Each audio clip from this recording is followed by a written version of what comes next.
Durin, day 5. The finale is coming shortly. However, there were some things in day 4 that I missed. Supposedly, there was we saw the path you could have gone backwards to do the castle, right? But supposedly there was a thorny path that said a little bit, had a little bit of stuff in there. It had a little bit of talking points in there.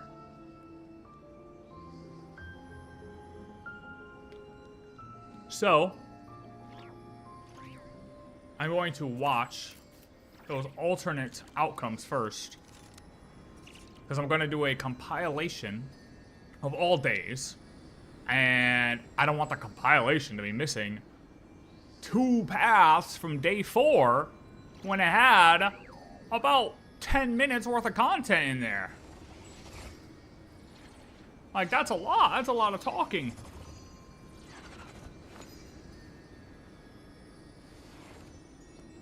Which means there's gotta be some juicy lore in there, right? Surely. Probably not. Maybe.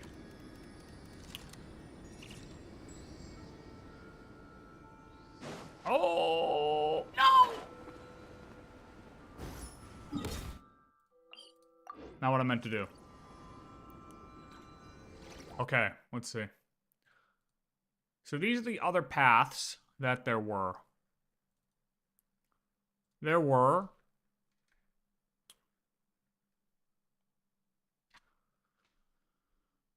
was the thorny path, and then you could turn around and do the castle path. Honestly, the main reason I didn't do it is because I thought, hey, if you pick this path, you know, you're kind of GG chalk. You're stuck into that path. You know what I mean? And I didn't want to be stuck into that path. They made it seem like, hey, look, you got so much ink. If you write using this ink, you're screwed. I didn't want that. I didn't want that, so I just went forward. But let's see what these other paths are. I know that they were there, but I didn't watch them through. I just heard that they were there. So this first one, I believe, is if you go down, the thorny path. Unless the little dragon kept moving, eventually he would be forgotten. Looks like there's another path over here. The secrets he sought led the stray to discover another path forward, though it was overgrown with bristling thorns. Which this looks like a very bad ending. Like, I didn't even look to the right. It seemed to lead away from this place, but each time he tried to follow it, the branches of the tail sent him back to the start. So the author managed to work this book into the story too. I'll hand it to her. This book is fascinating. Is this if we go down, like, What's the going bad on route? here? When I first realized you were being forgotten by the world, I thought it might be because you spent too much time with me. In which case, the only hope of a cure would be to cut our ties for good. What makes you think that? Once upon a time, the stray tore apart his own story and was forgotten by the world beyond the castle. He believed the story had cursed him, and that his misfortune had rubbed off upon the little dragon. The story's curse. So they know he didn't It exist. was just a suspicion before. Or he used to But now I exist in a think different it's form. something we have to try. Wait, what do you mean? Try what? One of the story's branches is a path I can't take. If you follow it out of here, I won't be part of your story anymore. Considering what the strange magic in this book is capable of, making that choice could cut our connection once and for all. As long as there's a chance it might work, it's worth a try. He's not like me. He deserves for the world to remember him.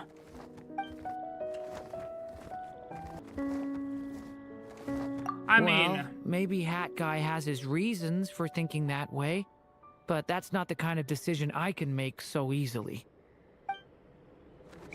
so this is a full, like, abyssal corruption route. I mean, that's what it looks like. It's what my stray cat buddy thinks is best anyway.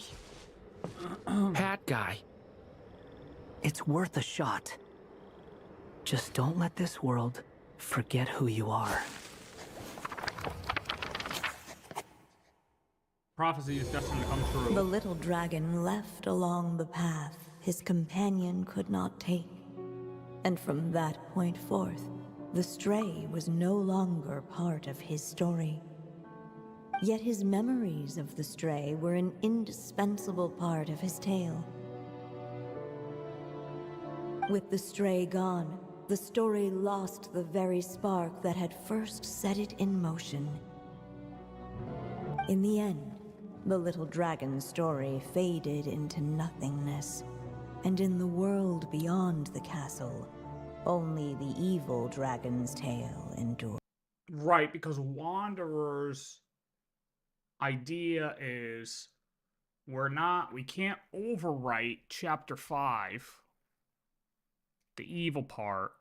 We have to keep that part in existence, but write the chapter 6. I'm saying 5 and 6 because that's how he referred to the volumes when he was handing it back to the girl in the library. So we can't overwrite the evil, but we have to continue past the evil. But choosing this route would have basically ended him at volume 5. There would be no volume 6.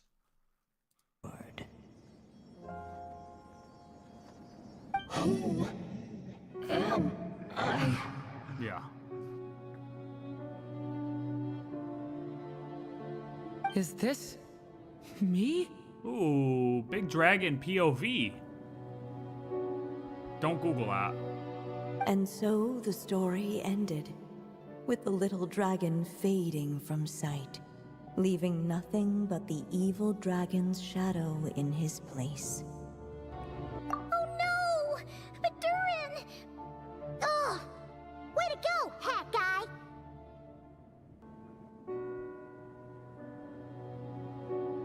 El Wanderer. El Wanderer. Hello, children. If you're hearing this recording, it's because you've reached a certain ending. Okay, Alice just pops up and calls us? You may have noticed that little Durin's experiences have been written into the pages of this book. Well, you should know that in the same way, its ending will also be written onto him. So be careful. It will also be Little Durin's experiences have been written into the pages of this book. Well, you should know that in the same way, its ending will also be written onto him. written onto him. Right, yeah. So the be second part. careful, because triggering a bad ending could be somewhat problematic. Let me guess. You're upset that I didn't warn you earlier? Don't worry, though. I've thought it all through. I built a very special feature into this book, just for you, the witnesses of this tale. So, go ahead. See if you can turn back the pages. This is so If you're weird. not happy with the ending you've reached, just flip back a few pages and let the tale unfold once more. Yeah, talk about a plot twist. She's just letting us rewrite and go Pretty back in time. incredible, huh? That's I mean, I get we're just writing in the power book. of magic. Power of magic. Like, what? Like, oh, you made this decision. Ha, go back in time.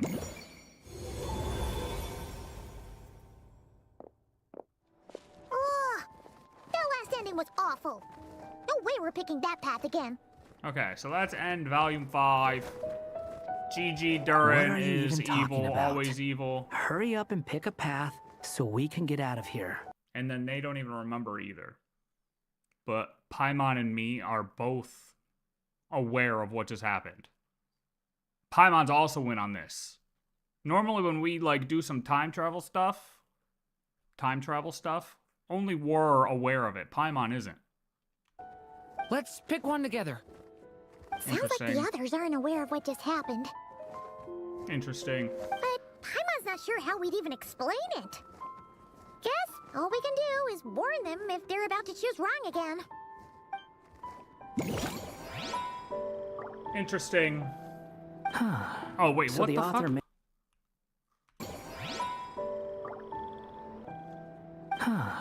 So the author managed to work this book into the Pass through story the too. thorny bushes again. I'll hand it to Oh. her.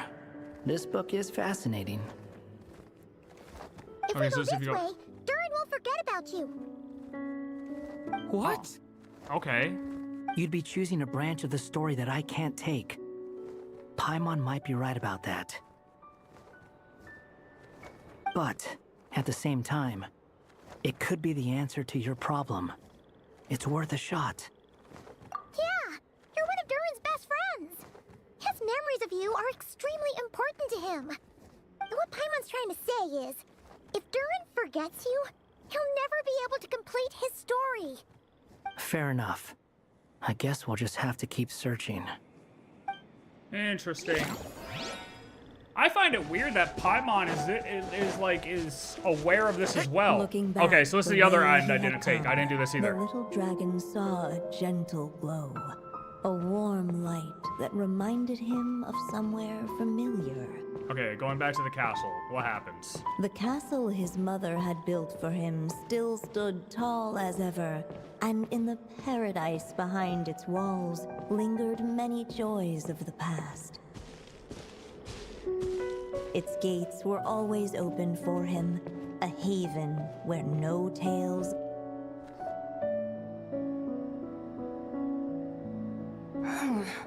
Returning to the castle? Huh. Well, that's an interesting thought. Has the idea of returning to Simulanka ever crossed your mind? Returning to Simulanka? Think about it. It's a place where a heartfelt wish is all it takes to rewrite the cruelest fate. Not like here, where fate mocks us all. If there really is a being controlling the fate of this world, it must be a laughably spiteful creature, deaf to the wishes of others. Huh. If you leave this world and its cruel fate behind, maybe your problems will be solved. Hey, don't give him crazy ideas like that. I was mean- simply expressing my envy. That's all. He's kind of not wrong. Not everyone is lucky enough to have a place like Simulanka to return to. Well, let's say that you did. Would you choose to go back? Of It's course just a not. peaceful life. I'd rather It's like the people who just go live out in the woods for the rest of their life. They just want a peaceful life, you know? They just finished their FBI career. They're 54 years old. They've seen people die. They've seen, enemies die. Their friends die. And they're just like, brother, I just want to go chop some wood in the woods in the hills of Montana for the rest of my life. show fate who's boss instead. Oh, What do you think, Durin? I just need some time to think this over. Nope, this is the fate of this part of the video. Your fate is set to this part of the video. You cannot change it. You really want to return to the castle, don't you, little dragon? When you're there, no problem ever feels too big for you to solve. Well, he's the biggest thing there. I guess I do feel that way sometimes.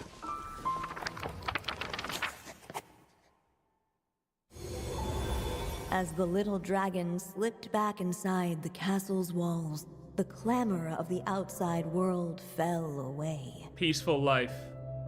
There was no Look danger at him. here. Sleeping like a problems baby. For the little dragon to resolve. Oh, man. As soon as his mother finished her story, it was time for the child to drift off into the world of dreams. Low key, potentially the best ending. And so the story ended, with the little dragon fast asleep in his castle, just like he had never even hatched. Potentially the best ending right here. What's going on?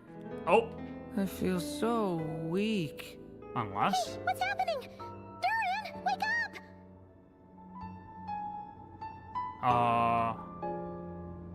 But this can't be how it ends.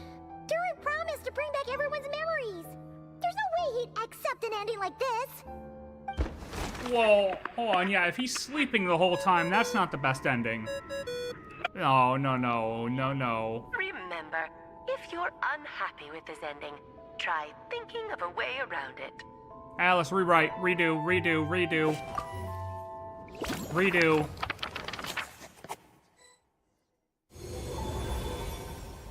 Okay, so what happens now if you try to go back that way? That's not the right one either. If it comes to it, we'll just have to try warning Durin again. If Let's we go. go this way, we'll be returning to the castle. Returning to the castle. There's nothing challenging for you back there. Going up stuck in one You'll place. just be hiding from your problems and pretending like none of this ever happened. Is that really what you want, Durin? I see. Second best ending, though, for real. That's definitely the second best ending. Okay, and then that's the normal one. That's the normal, or that's the way you're supposed to go. Okay, that's not bad. Yeah.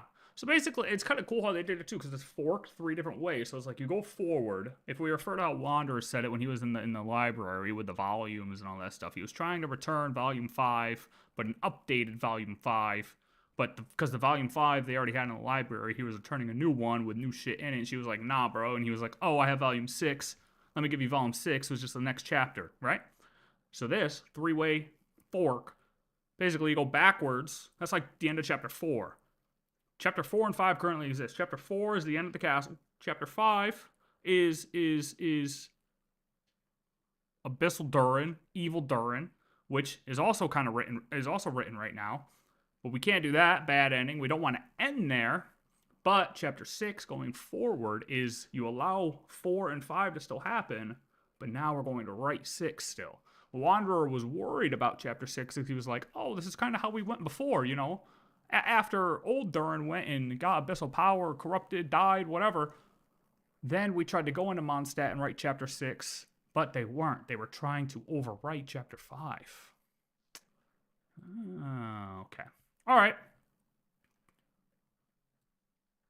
So now, Albedo has called us. He was supposed to come to Mondstadt. I'm pretty sure Jean said I'll send something for him to come here, and yet, he has to take our ass up into the cold. Looks like outside my door right now, if I'm being honest. Alright. So this, oh, shit. No, so this is the other Durin, huh? Paimon coming in. That. There's no telling what kind of calamity that people would have had to endure. This would end up, if this had been the dragon that ended up being revived in Mondstadt. So, if you think about it like that, Durin's actually a hero. It's weird how they just kind of jumped into this. What the heck? Why do I feel like there's... Oh. Whatever. I got twisted for a second. Okay, reset. And you just thought you'd be nice all of a sudden? No, I'm just a little envious, that's all. Not everyone gets a chance to be a hero. Aw. Wanderer, I think you have your chance, brother. Actually, most of the credit belongs to Albedo. Yeah. Then again, barely anyone even remembers you at this point. So I guess there's not much left to envy. Yo! Oh, What the heck was that about? Oh, so you 3 still remember Durin. Looks like the memory loss hasn't spread to close friends. Yet. Close friends. I guess that means my memory of you must still be complete as well. Albedo. you're finally here. Oh, boy, do we have a whole pile of questions for you. Oh, you're here too?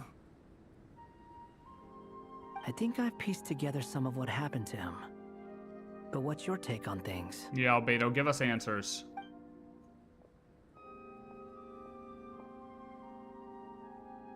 Master Jean filled me in on what happened, and I've got a few theories. But let's get on the same page first. Okay. You exchange intel with Albedo, who also checks how Durin is holding up. Well, physically, he's doing fine. His body is holding the abyssal power at bay.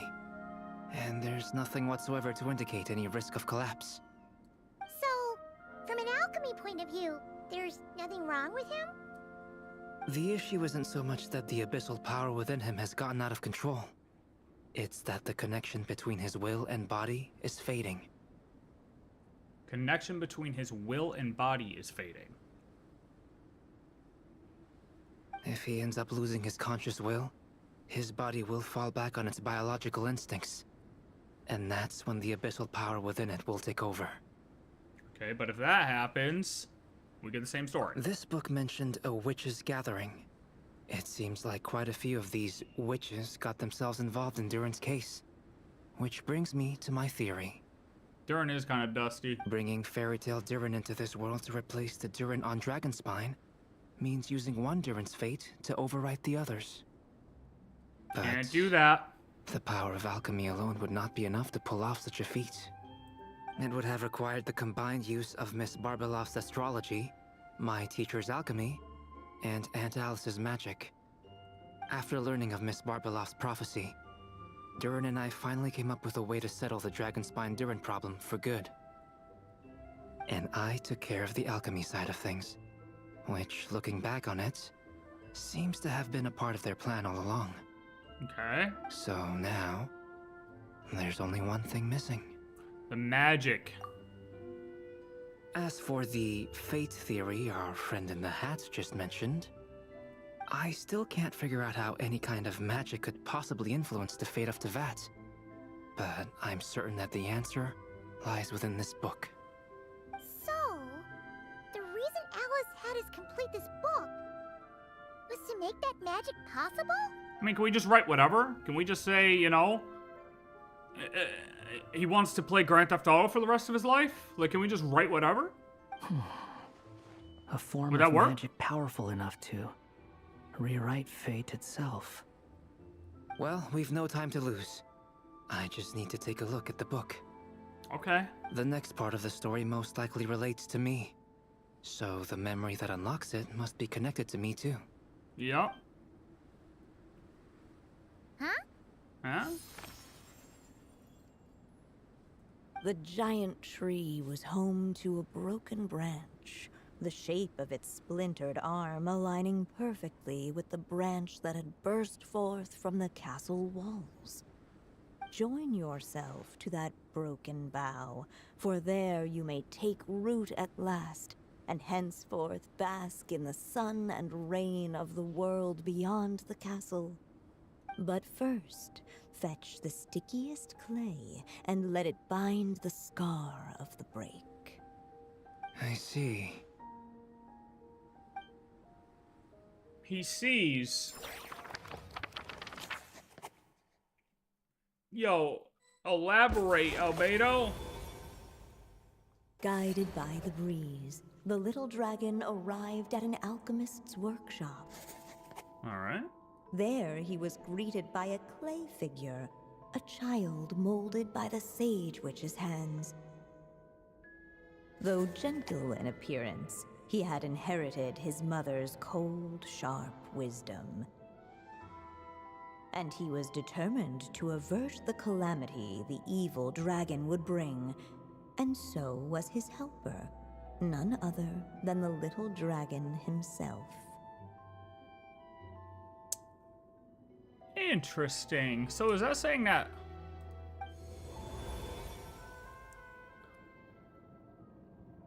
What is this place? It looks like it's modeled after an alchemist's workshop. Or rather, a Oh, he cliched did just say... stereotype of one. He did just say that all three had a hand. So Rhine-Daughter helped mold the actual... Like the model of Durin? Albedo? Hold on. Why do What? I look like this? Oh, he's a little Lego guy. Oh, yeah! We forgot to tell you. Basically, the characters in the story are reflections of how Durin sees them. At least you're still human-shaped?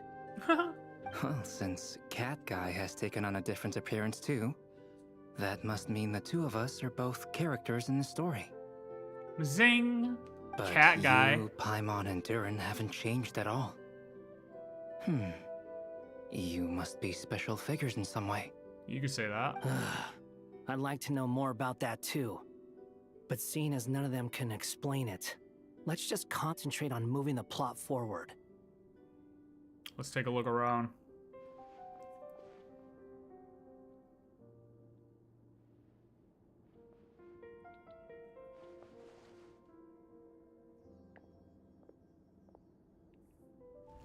Oh!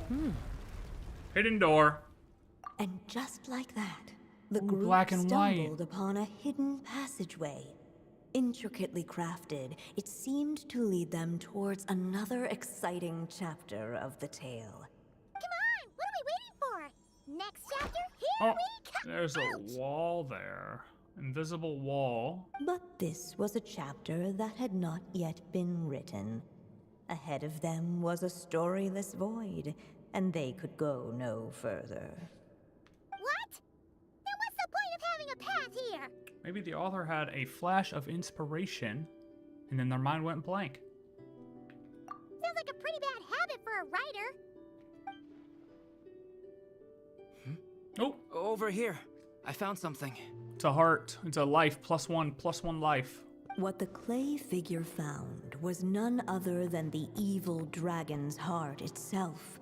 Though the creature had perished long ago, its heart was still there, pulsing away and growing warmer with every beat.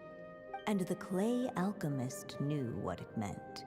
That the evil dragon would return one day, just as the prophecy had foretold. Yet, guided by his mother's wisdom, he foresaw another fate. If only the alchemist could bestow this heart upon the little dragon, he might be reborn in the evil dragon's stead. And we did all this already, though. Only IRL. then would the evil dragon's heart grow still, and the little one inherit its tale. Is this the part we gotta do differently, though?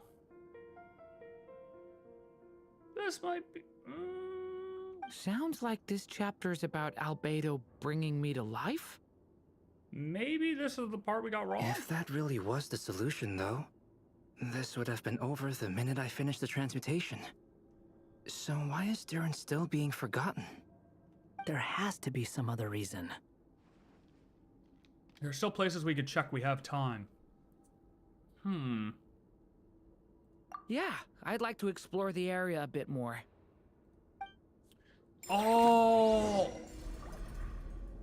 Did we purify or Unless have... the little dragon kept moving, eventually he would be forgotten. Did we... like, use any purification when Durin's heart went in Simulanka? Oh, no. Returning to the castle. Oh, no. Okay, I'm gonna try to hit all the things myself this time. You seem like you're torn about something. I just never thought crossing over into a new world would create so much trouble. Yeah, it is kind of a... All I wanted was to make some friends. Womp womp, buddy. I'm starting to think I kind of miss being in Simulanka. Oh, shut up. No, you don't. You might look back on it with fondness, but if I were you, I wouldn't miss it. Why? Sometimes, moving on with your life comes at a cost. But that's better than going nowhere at all. Best advice ever. You don't have to worry, Durin. No matter what problem you face, there will always be a solution. Okay. Oh, so they don't even let you this time. Sometimes I wish I could just go back and see it again. Or do they? Oh, okay. Well, I didn't press anything. It just took me to the castle. As the little dragon slipped back inside the castle. Oh, so is this the same? The clamor of the outside world fell away. This is the same as what we just watched from chapter 4. There was no danger here, no problems for the little dragon to resolve. As soon as his mother finished her story, It was the same as time chapter 4. for the child to drift off into the world of dreams. And so the story ended, with the little dragon fast asleep in his castle, just like he had never even hatched. I mean, he does look he looks cozy as shit, dude. I wish I could be this cozy. He looks like he could sleep for years. What's going on? I feel so weak. Adios, Durin. Durin, wake up! Oh, maybe it triggered me through this because I didn't actually do this in chapter 4. But Or day this can't 4. be how it ends. Durin promised to bring back everyone's memories.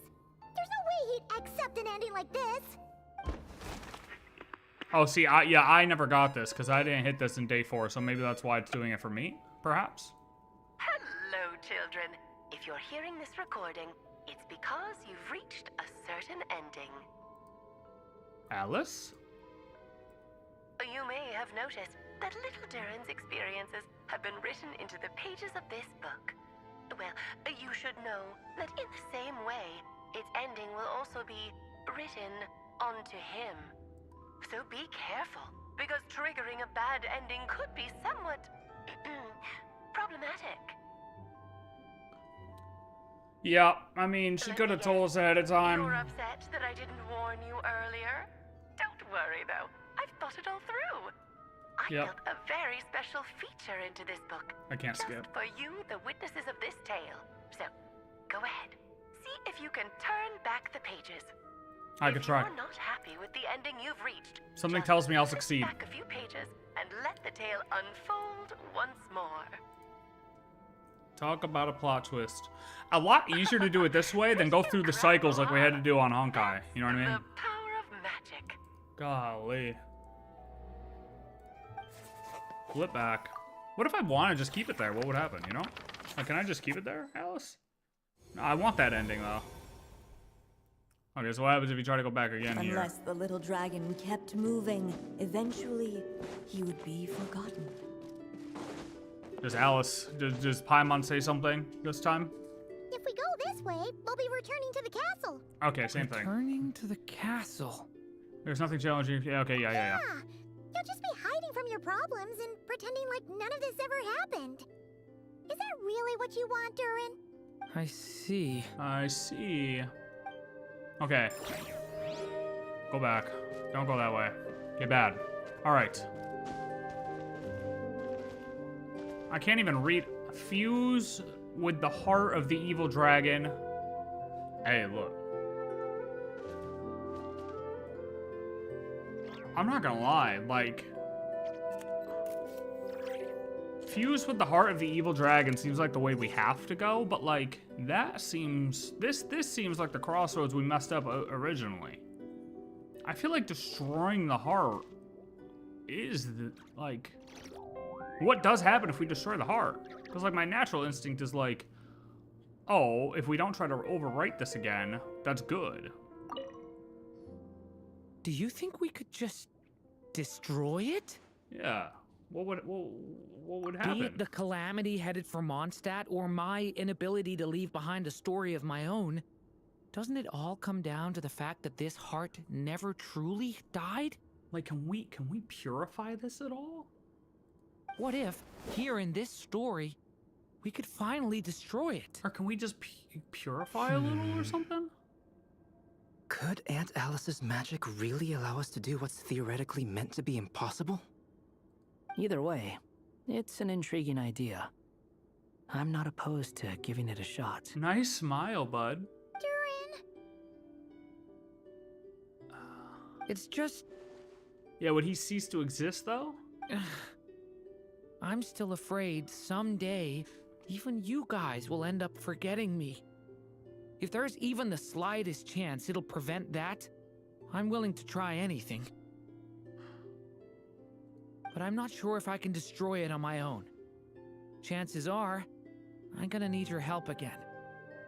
So please, everyone, help me destroy this heart, once and for all. Stab it. Ready when you are. Prophecy is destined to come true. With the help of his friends, the little dragon destroyed the evil dragon's heart, using up every last ounce of his strength. In his eyes, this would ensure that his story and his alone remained in the world beyond the castle's walls. But the evil dragon's heart was like a great tree with roots digging deep beneath the surface. Cutting off the branches did not kill it. No, It just made it impossible for a new branch to take their place. Well, you guys didn't kill it then. I mean, that's not what we were told. We were told they were gonna kill it. That's not killing it. Well, I didn't say that. Oh yeah, The just chop it up. roots Come on. retreated back into the frozen That wasn't the earth, plan. We were supposed to kill it. biding their time for a chance to bud again. Cut off from their source, the rootless branches above the surface slowly withered away. The little dragon story faded into nothingness, and in the world beyond the castle, only the evil dragon's tale endured. Alright, so this is the same as the thorny ending. Am I... Is this me? And so the story ended, with the little dragon fading from sight, leaving nothing but the evil dragon's shadow in his place. So the story's over. Oh no! That means Durin! It's just a floating head again. What do we do now? Alright. Looks like you've discovered another possible ending. Do not lose hope. You just need to keep searching, for there are possibilities that only you can bring to life. Okay, can we just reflect for a second and say that them telling us we're wrong is more than having the world guess as to what is right. Having it directly from the game that, like, no, this isn't the right choice is so satisfying. Because imagine if this all just went linear, right? Guarantee there'd be theories out there, however this ends, I don't know. There'd be thoughts out there of, well, what if we just destroyed the heart? Then somebody would go on for 3 days about what they think would have happened if we destroyed the hearts, right? But instead, we just get straight up, hey buddy, you can't destroy the heart, wouldn't work, GG, Durin just stays evil. That's all that happens. You know? So this is, I like this. This is nice. I like being told, no, this is wrong. There's so much value in being told you're wrong.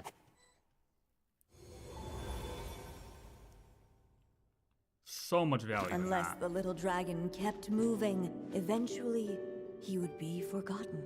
Okay, so what happens if we hit this again? Oh, it won't even let me hit it again. Or will it? Yeah, it will. So we can't destroy the heart, and even if we tried, it would cause Durin to disappear. We have to find another way. Okay. Where is Cat Guy? I see we can talk to Albedo here, but can we talk to Cat Guy anywhere before we do this? I'm not seeing him. Ahead of them was a storyless void, and they could go no further. All right. What do you got to say, Albedo, before we do this? Oh, he's the other choice. Okay. The evil dragon's heart continued to beat, as if waiting for the little dragon to accept it as his own. Looks like we have no choice but to get this done. Whatever happens next, Durin is going to need all of our help. Is everyone ready? Yeah. We're ready.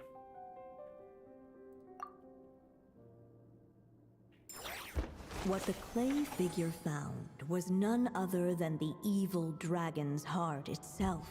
Though the creature had perished long ago, its heart was still there, pulsing away and growing warmer with every beat. And the clay alchemist knew what it meant. That the evil dragon would return one day, just as the prophecy had foretold. Yet, guided by his mother's wisdom, he foresaw another fate. If only the alchemist could bestow this heart upon the little dragon, he might be reborn in the evil dragon's stead. Only then would the evil dragon's heart grow still, and the little one inherit its tale. At last, the little dragon accepted the evil dragon's heart, and a new life came into being. What else do we change The now, evil though? dragon's heart beat in his chest, and the little dragon's soul guided him forward. Thus did the prophecy hold true. even as fate had been rewritten. And so was the little dragon born anew.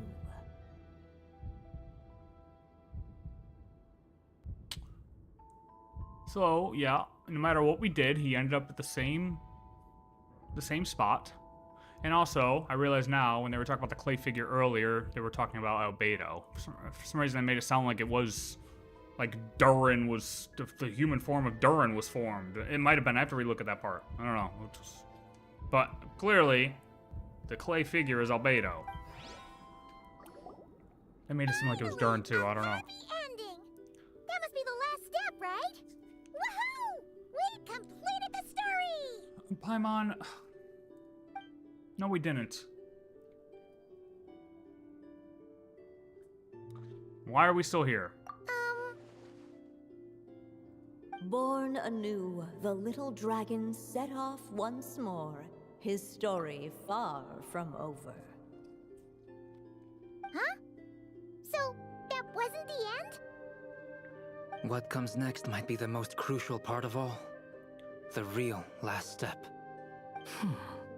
If fate really is as devious as they say, then I say, show us what you've got. Yeah. Wow. You're all so serious all of a sudden. Ooh. Ooh, heart palpitations. Not good. Because you gotta go see a doctor about that one. Durin, are you alright? The evil dragon's heart was now one with the little dragon, yet the dark power within it still lingered. Would the little dragon dare to hold this power back, or would he simply give in? Hey, what kind of question is that? Of course he's gonna control it. What choice does he have? Time Oh. is running out. So, will the little dragon dare to hold this power back? Or will he B, come in. live in B, you're breaking up. B. What's up with the narrator? B, you're breaking up. Oh, Jesus. Oh, Jesus. Oh, Jesus. Oh, Jesus. I only have a minute? dare to I only have a minute. this power? What do we do? I don't have enough. I don't have enough ink. I don't have enough ink. Which one's the right way? Which one's the right way? Which one's the right way? Go this way. Ahead of them was a storyless void, and they could We don't have enough ink. no further. What's the right way?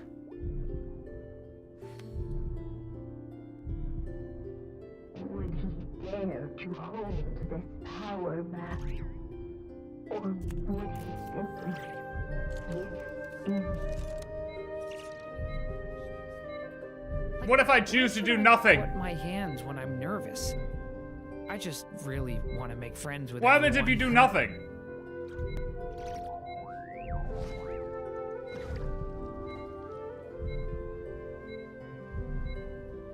Would he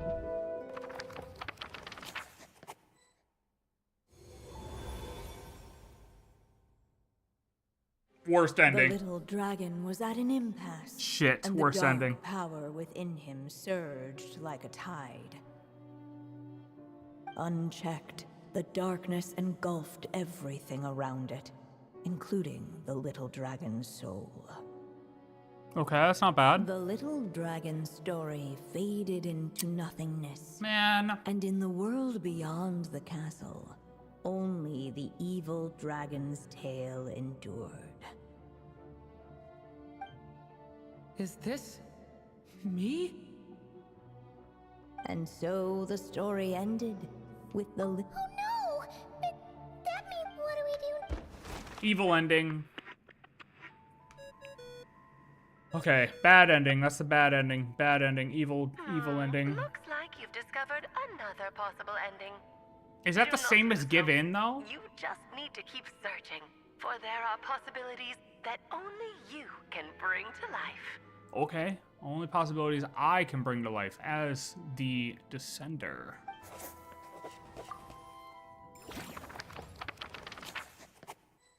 Okay, but is that the same as Give In?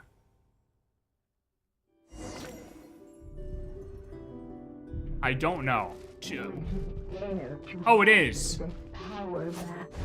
Oh, there's not something to pick here. That's just literally doing nothing. Okay, well, we don't have enough ink, so we gotta hold back the darkness, I guess. We're out of ink, but...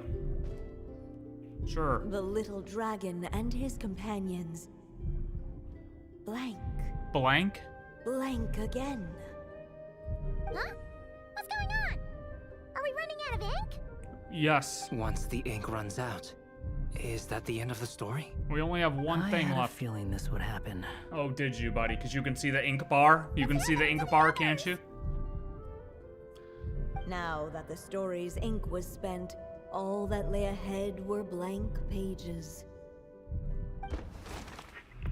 Oh, what now, Alice? You gonna give us more ink? Looks like you've Wait, discovered what? another possible ending. What? Do not lose hope. You just need to keep searching, for there are possibilities that only you can bring to life. I'm just in a loop! How do I get out? What's going on here? Why isn't the story letting Oh. Durin just suppress the abyssal power? It keeps getting stuck. Oh, Jesus. That actual worst ending.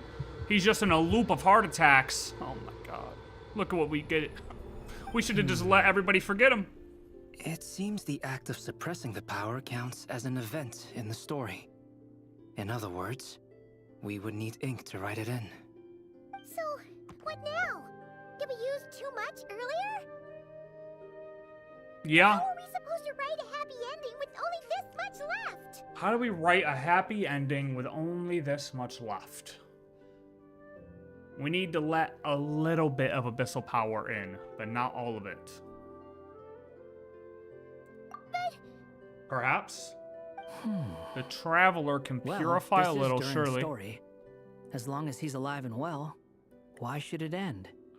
If there really is such a direct correlation between the story and his fate, I may have a potential hypothesis. Let's just leave the Durin book. was, and still Thoughts? is in essence, a storybook character, written into being by M. From the moment he was born, he has always dwelt within her story. Hello. And I suspect that has remained the case, even after his arrival in Tevat.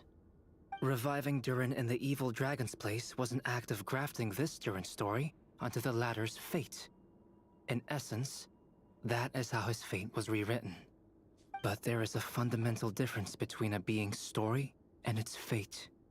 As Miss Barbeloth reminded us, the fate of every living being in Tevat has been woven into the fabric of time. Its most natural path, therefore, is to proceed along its given track. Yep. But Durin's story, on the other hand, Needs an author to continue writing it.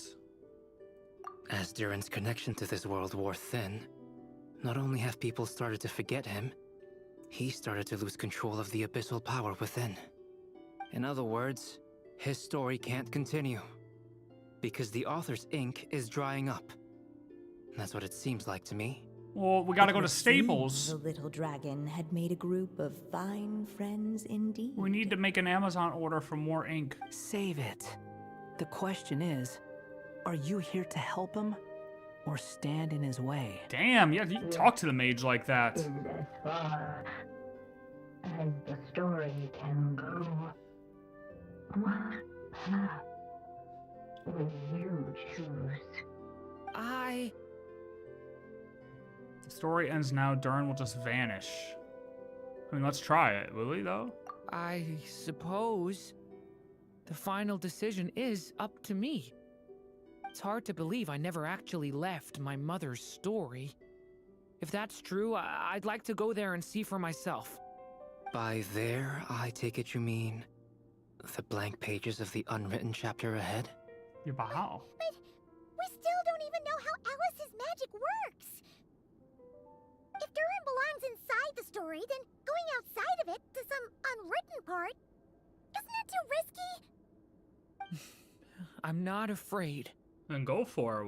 We'll be with you all the way. I second that. It would seem this is one answer you need to go seize for yourself. So be it. Whatever obstacles stand in your way, we'll tear them down together. Okay. I mean, how bad could it be? It's just missing some color. We gotta color it in. It's like a coloring book. Rip your crayons out. Oh. Oh. That invisible wall. It was as if the dragon Surely, if I keep hitting. possible pictures of existence itself. Just keep going. It'll break eventually. That's right, see? It's breaking. It's a strong ass wall, dude. What is this made out of? Titanium? Oh my god! Oh! Gotta keep going. Good job.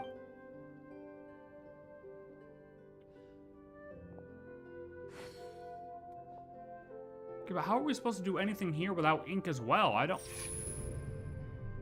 Oh. Lies only a stormless void. My consciousness is slipping away. Keep going, Durin. A pure soul is your essence, not an empty void. I feel so weak. Stand tall, Durin. You are not some amorphous idea. Oh my god. The body I made for you is Oh my god. flesh and bone. Oh my god. Oh my god. Dude, I read that fast. Almost had a goddamn heart attack.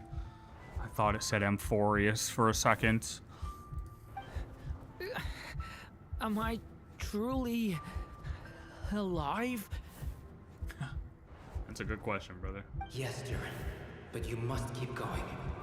You're as alive and real as I am. I can't feel a connection. You're not alone in this world, Durin. At the very least, you have me. Where am I? I can't remember anything. Oh, I must let him finish talking. Who am I? Your name is Durin, and there are many who still remember it. My name is Durin. My You're name... taking too long. Oh, okay. Jesus, I was listening. Come on, Durin, run. In this world, Now I'm going. fate waits for no one. I'm gonna stand here, buddy. Wait! Where am I meant to go? What am I supposed to do? Go make your wish come true, Durin. It's me. That's My me. That's wish? me. That was my voice. That was my voice. Your story's not over yet. That was me again. That was me again. I'm writing the story. I'm like a mage. Well, Durin's writing his own story, though, kinda. Is that...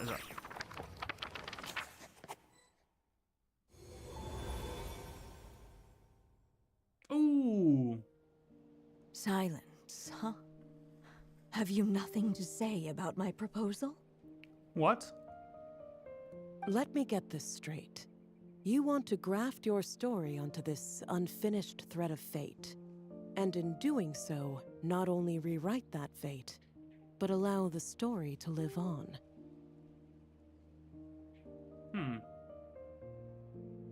Quite the brilliant idea. Still, the story's survival depends entirely on whether the author keeps writing. Exactly. And the moment foretold by the prophecy is still centuries away. I see. I thought my own ignorance might be the problem. That I'd asked more of the noble science of alchemy than it could ever deliver. Or that I had failed to discern the heavenly signs and grasp the secret truth underlying the prophecy. Failed to discern the heavenly signs. Grasp the secret truth underlying the prophecy. Little did I imagine that time itself would prove to be the greatest hurdle of all. Uh-huh. Well, my friend, This has been a most intriguing experiment. And from an academic perspective, at least, I don't think it was a bad proposal. Someday, the prophecy will come to pass. So remember, my friend, much like the stars themselves, there will always be something that transcends the test of time.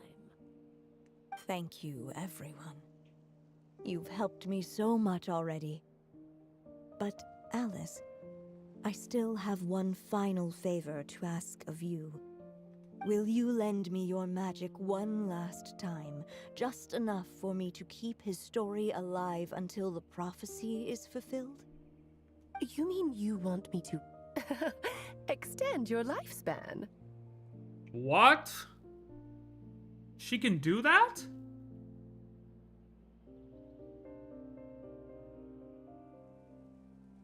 Huh. Okay, dude. Listen, I'm so sick of saying it. The Dory did not outsmart Alice. Simple. No, not in that sense. As Rhindaughter once told me, the laws governing life and death are among the most unyielding in this world. I'm well aware of that. Whether it lasts a day or an age, the span of one's life is determined by fate alone. If I tried to breach that law by force, I'm afraid I would lose what makes me human. I remember, I think it was day one. Why couldn't she, someone was like, why couldn't she just stay alive? She didn't want to stay alive. She wanted to be that human. Some people don't want to be immortal. This is not a path I want to go down. If I am to die, then I shall die a human. Respectable. That's honorable. So, what is it that you want me to do? I would like you to send this pen of mine into the future. Oh. I see. Then perhaps there really is a way I can help. Oh, can you? You're just gonna chuck it? I could create a kind of story magic to take over the writing once you're gone. Oh, but for it to work, you would need to provide enough of your own words for it to learn from. Okay, I get it. How much? I get it. Oh, an immense amount. So much, in fact, that you would have to spend the rest of your life writing. And even then, I'm sorry to say, it would not last forever. No matter how much you write, there is a limit to the number of words you can leave behind. But the world itself will never stop changing. Someday, perhaps, even your entire corpus will not be enough for the magic to continue describing this world. And when that happens, the story will end. Still, it's worth a try. Okay. I would like you to send this pen of mine into the future.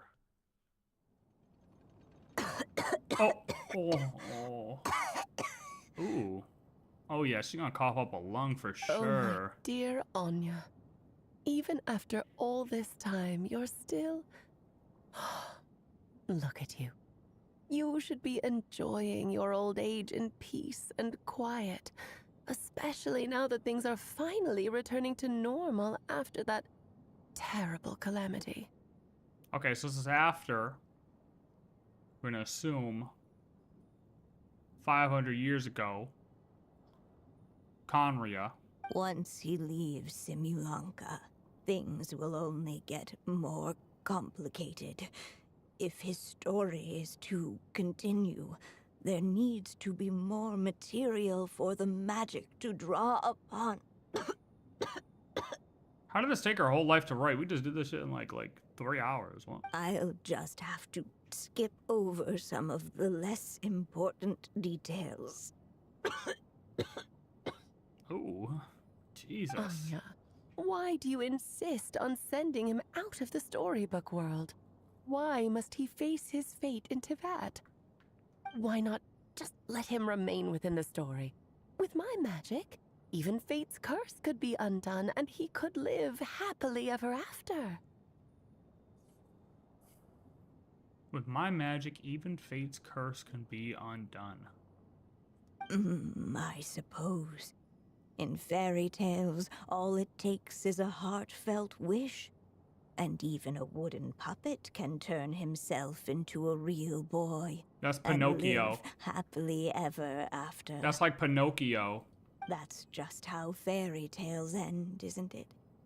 But have you ever wondered what happens to the main character after the ever after? Well, it depends if we get a sequel or not, I guess. Like, we get Shrek, and then we get Shrek 2, you know, so we know. And there's like Shrek 3, Shrek 4, Shrek 5, I think. I have no idea how many there are. So I guess it depends on the series, Anya. Tell me, Alice, in your eyes, what would be a writer's greatest regret? To leave a story without an ending. Not a bad answer. It's true, many writers come to consider that their greatest regret. But I see things differently. My greatest regret is that every story I write has to come to an end in the first place. So Alice lied to us?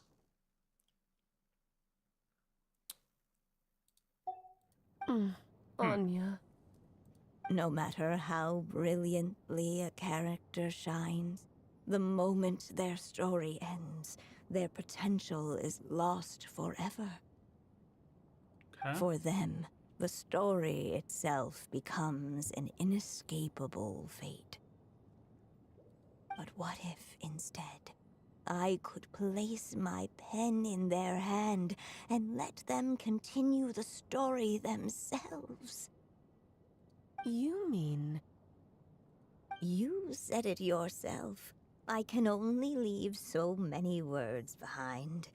Even with your magic, the idea that I could keep the story going until the prophecy comes to pass is wishful thinking at best. But I've found a way to use your magic to transform some of my finished stories into a special kind of ink. This ink is a magical medium he can use to complete the story the way he wants to. For what is storytelling but another kind of magic? And if he can experience the whole tale himself while leaving behind his own wishes and aspirations, even once he reaches the chapter where I stopped, he'll still be able to carry the story forward on his own. Unless we run out of ink. By leaving him this ink, I can entrust him with the responsibility of writing his own story. A character with the power to write their own story. That way, he'll finally be free from the cage that is my pen. And like anyone else living in the real world, he can go on to create a life of his own. And you no longer need to worry about the constraints of my magic. What a brilliant idea, Anya. But there are still risks. What are the risks? First of all, once he arrives in Teyvat, he'll have to rely entirely on the story you left him to maintain his connection to that world. Okay. As you gradually hand over creative control, that connection will grow weaker, and at some point, he might lose it altogether. But at the same time, he'll also have the chance to forge that connection for himself. The issue is, this method taps into too many of Teyvat's core secrets. Any overt hints you try to leave will be erased in no time. Hey, Alice. Elaborate on Teyvat's core secrets. How about that? You want to take a little side quest, a little detour? Just turn her head, face off screen, and just start talking to us. Oh, by the way, here's a couple of them. Not gonna do that, though. In fact, it'd be hard for you to leave anything at all to guide them. We still have the story itself, though. I can use that to show them the way. It's entirely possible he burns through all your ink, never reaches the chapter you had in mind, and gets stuck, roaming the chapters of his past. But despite all that, you... We only had one bar left, right, at the end? I still believe in what this child can become. His hopes and wishes can be his ink, so he won't be trapped by mine running dry. Oh, what the writer you are, Anya. Your imagination never ceases to amaze. Oh, so our will, Durin's will, I should say, is going to fill the pen back up with ink so we don't have to make a Staples run. And you do know how much I love a happy ending. You shall have my help, my dear. Thank you, Perhaps? my friend. Unless there's two pens, we just use one from Alice and one from Anya. Well then, my child. You know what I mean? Like Alice gave us a Do you pen. understand what you must do? I think I have to believe the best way to spread Christmas cheer is singing loud for all to hear. Yes, Right? I think I do. It's my turn to keep this story alive. Damn right, Then brother. what's holding you back? Oh, he's talking to his mom, dude. What will become of you after I take up this pen? I will fade away. There will no longer be a reason for me to go on existing. Adios, Em. My child, or your mother, I should say, passed away long ago. The voice you're hearing is nothing but a magical echo Why'd that you have to has ruin now it? fulfilled its purpose. You needn't feel so reluctant to let me go. I know my mother died long ago. It's just, when you lose your mom too soon, it's hard to tear yourself away from the stories she used to read. I guess it's a silly way of pretending she's still here, by your side. Durin. But after coming to this world and traveling it with my friends, facing all kinds of enemies together, I suddenly realized I couldn't just sit around listening to my mother's stories because I'd found a new purpose in life. Yo, why does the music gotta hit so hard? Maybe this is just what growing up feels like. With all my new friends waiting, it's time I finally set aside my mother's storybook. I'm ready to grow up now, Mom. I'm a big kid now. Then take this. A gift I should have given you a long time ago.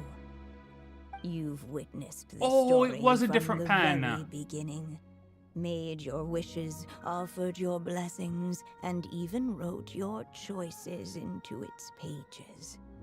From here on out, this pen is yours. Now I ask of you, the other pillar of this story, as both its reader and its witness, will you turn the page so the next chapter can begin? Yes, I will. 5 days of Durin's story is real. It's real. Fate. Act 6. Suddenly, and without warning, the powers of darkness struck. Aw, Jesus, all that just for him to turn into the evil dragon anyways? Could the little dragon prevail? I don't know. That's for him to figure out. It was here that the story witch's tale had to end. Alright, Durin, it's all up But to you, brother. Durin's tale, on the other hand, had only just begun. Stepping into his mother's memories, he picked up her pen. And so the story that was ending began anew. He had made up his mind to challenge the fate that barred the way ahead. Okay. Looks like this is the final step. Time to truly destroy the heart. A chance to strike back at fate? Now that's not something that comes knocking every day. Come on, let me fight him. Oh. He's not even that scary. Oh. He's just a floating head, man. Hey, buddy, all I have to bring is a screwdriver. All I have to bring is a screwdriver, and it's over for you. Listen, not scary. No, that fate no longer defines me. Or In the sword. end, only my story shall endure. Yeah. Floating head, man. Defeat fate! Holy Jesus! Okay. I'll do it.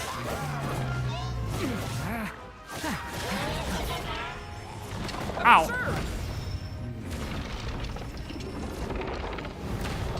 Why don't the Hilly Trolls take damage from that?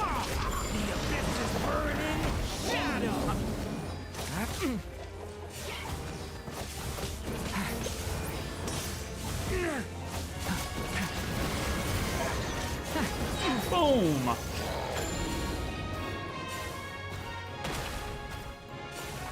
How do I... Hey, no dodging this one. Here, I'll help lift you up. Thank you. Thank you, Wanderer. Much appreciated. Why did I take... What did I take damage from? Wait, what am I... Oh, am I...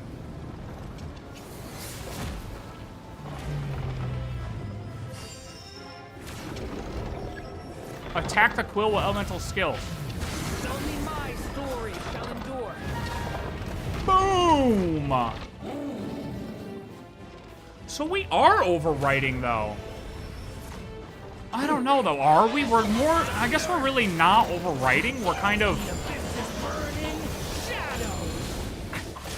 I don't know. We are but aren't at the same time. Because we're defeating our own fate. We picked up new ink and are defeating what once was. Oh, geez, I'm not making it. Looks like there's nowhere to hide. Here, I'll cover for you. Yeah, thanks, Albedo. Much appreciated, brother. Jesus. Wait a minute. Albedo. When do we get this Albedo?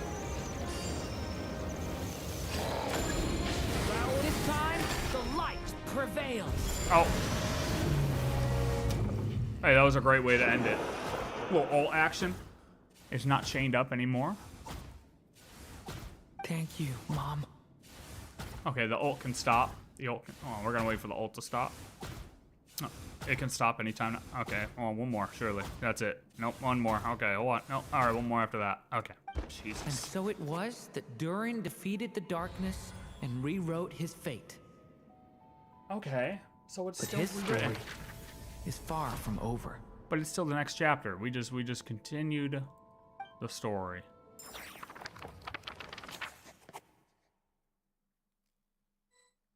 Chapter 6. Oh, it still did line up with the volumes that Is everyone Wanderer okay? was talking about, though. Pretty much, because it was Act 6. I mean, yeah, you could say that. You could say the days, right? But hey, Wanderer was trying to return Volume 5. We went on to now Act 6. We're fine, thanks. And hey, we all saw how you fought back there. That was awesome. Is that a new outfit? It looks a lot more free. I have to admit, Holy I do feel shit. like something in me has changed. Yeah, you're a drip god now. I owe you all so much. Without your help, I don't know if I could have ever made it this far. At least you got the Virgil cosign. My Just a God. shame I could only help out from the sidelines. Like I said before, it's not every day that you get to put fate in its place. Hey, true. Well, I'm sure you'll hear it someday. He's just like, well, yeah, I guess so, buddy. But, you know. Hear what? The chance to strike back at fate knocking at your door. Yeah, hopefully. Yeah, maybe someday. Allow me to just check one thing. Okay. A little physical, What? Yes. The abyssal power within you has stabilized again. And those strange symptoms you were experiencing seem to have completely disappeared. Oh, thank goodness! We did it! I wonder what it means, though. Aside from the principles of alchemy, what other law of this world governs his being? Look, it all turned out fine, so just leave it at that. Now that this one's out of danger, it's time for me to get out of here. Okay. You're leaving so soon? Well, don't humans usually throw a party after something like this? Yeah. A party? Do I look like that kind of guy? Anyway, Party guy. come find me again next time you're in trouble. That's what friends are for, right? He cares. He cares. In a way, though, he is right. This is Durin's moment to celebrate. Not the time for academic discussions. Albedo, I have to disagree, brother. Come on, let's go talk. What happened? Hey, What do you think? I don't blame you for asking. And honestly, I'd be perfectly happy to talk about it. It's just, I wouldn't even know where to start. It's all right. I'm sure we'll get a chance at some point. After all, your story's only just begun. Mm-hmm. Uh-huh. All right then. Traveler and Paimon, we'll part ways here. Given the extraordinary nature of the things we witnessed today, I need to make sure it's all recorded properly. Yeah, make sure you record it secretly, you know what I mean? Okay, see ya! Make sure it's recorded secretly. So, it's party time next? Oh! Oh my god, it's not over yet. Hello? Oh, hey Alice. What's up? Congratulations on completing your mission. Now then, as per our agreement, it's about time you returned that book. She must have known the moment we finished. Just like she said she would. We won't know when the wind blows, but when the wind blows, we'll know, but we won't know when the wind blows, or something like that. It changes. I say it differently every time. Whatever. I don't care. I've heard dressing appropriately is a must for socializing. Yo, imagine. Imagine completing a quest gave you a free Durin. You know how many people... Yo, I wonder if people didn't pull Durin and they did the quest and then they literally shit a brick when this screen popped up. They were probably like, oh my god, oh my god. They didn't even look over here to realize it was an outfit. They probably just went straight to their character selector and was like, oh, I have his outfit, but no Durin. Free Ayaka win? Return the book to Alice. Okay. Oh! Hello! Ah, my writer and witness. It's been quite the journey, hasn't it? Yeah. You had special plans for the Traveler from the start, didn't you? But of course, that goes without saying. For a story to live on, it needs both a writer and a reader. Only then can my magic take effect. I chose the Traveler as the witness because of the special nature of who she is. Venti? Venti, what are you doing back there, brother? What are you looking at? It's not easy finding someone with that kind of background, you know. For a moment, I even considered taking the role myself. Well, you were the only one who understood what was going on. At least it made for an interesting story, right? Hey, you could have said Venti. Huh? What are you doing here, tone-deaf bard? Not there being a Venti sighting in the background. Yeah, well, I mean... With the hexenzirkel carrying out such a risky experiment in Mondstadt, it didn't cross your minds that the Animo Archon might be slightly curious? Why I feel like this is the first time we ever see him with this type of demeanor. He's just like, did I say you? It's almost like did you get permission from me to do this? Sorry for the trouble, Lord Barbados. Unless he's just trolling as usual. Think nothing of it. I dare say the Animo Archon quite enjoyed coming along for the ride. Now then, as agreed, let us see the fruits of your labor. Here, please take a look. Oh, it's blue. It's the ocean. Well. Somehow, despite all my careful planning, it still turned out to be full of surprises. It never even crossed my mind that Rhindotter's child would be capable of handling that kind of alchemy in her stead. When he asked for help with the materials, oh my, I nearly couldn't believe it. If only the others were here too. Oh, we could all celebrate together. That's right. When we did do Albedo, or Durin, Albedo said he's got to talk to Aunt Alice, I think, right? I'm right here, you know. The only one who hasn't responded is the one busy stuffing her face over there. Is that you, Barbie? A little late to the party, don't you think? Come here, child. Let me take a closer look at you. Are you impressed? Aunt Seer Witch, here I am. She shook. Just as I thought. This child's fate does not appear among the stars. Anya has accomplished what almost no one before her could. What does that mean? Child, all you need to know is that you're very lucky indeed. Oh. So what does it mean? The teacup falls silent. Perhaps the mage's thoughts have already drifted elsewhere. Of course they have. Just like how she was in the story. Yeah, Paimon gets it. Well, she didn't. Hey, Paimon, you better be lucky because she didn't say a word about you, miss. You have some explaining to do. Tell me, little Durin, what will We'll you get do to that. next? I, for one, cannot wait to see how your story unfolds. Well, there's so much I want to do. I'm not even sure where to begin. How about settling your most recent regret? Oh.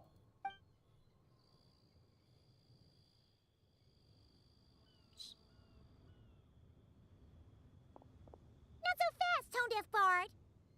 What exactly did you just tell Durin to do? Good question. To make a long overdue wish come true. Thank you once again, Alice. And she's still talking. How much time do you have left? I believe these should be my final moments. Just enough time to say goodbye to my dearest friend. Aw. This feels like having to say our final goodbyes all over again. I don't like it. Not one bit. I don't know how to respond to that. Strange. You were always such a cheerful figure in my stories. I even dubbed you the Merry Witch, you know. Oh, please.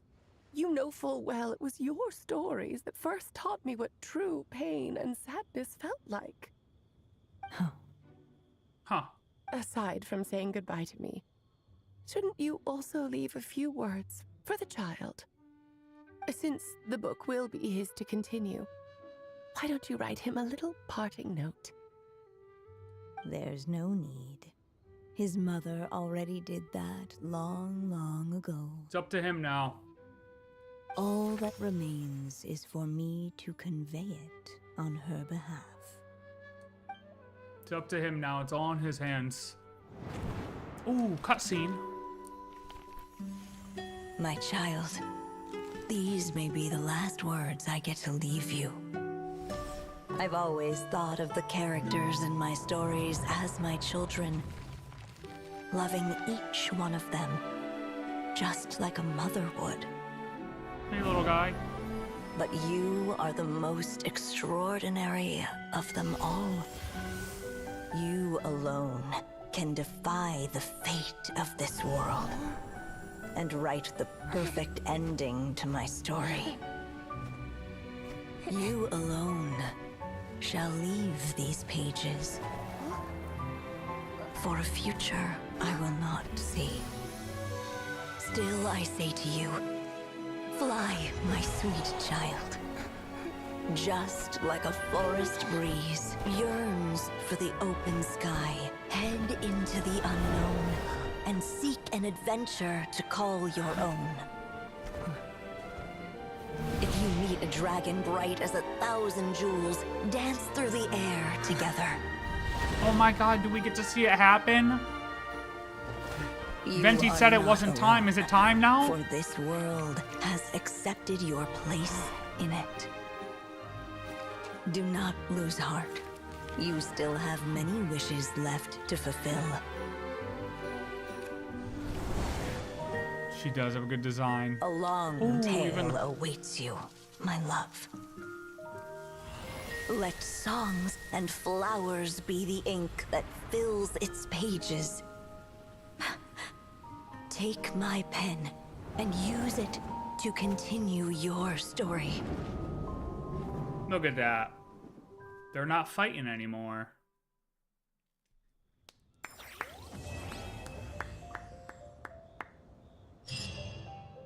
Amazing. Oh, hey, Alice.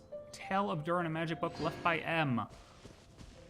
Oh, there's gonna be so, like, there were so many things that they kind of said there at the end that I feel like can be tied back to different lore pieces, and it's like, oh, this can make sense now.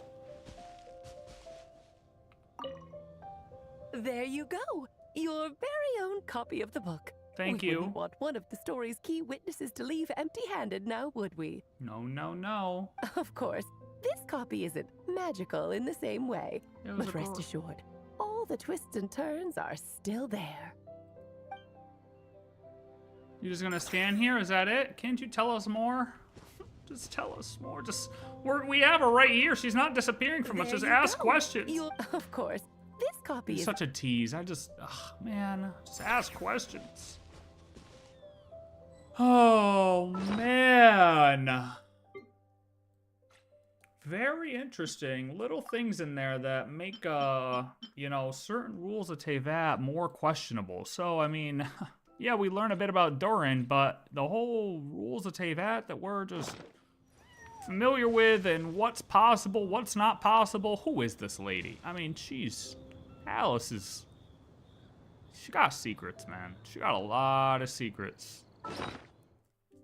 One of those secrets, which we'll get into right after I look at this book, is why she let the Torre outsmart her. Don't you worry. Don't you worry. Where is the book?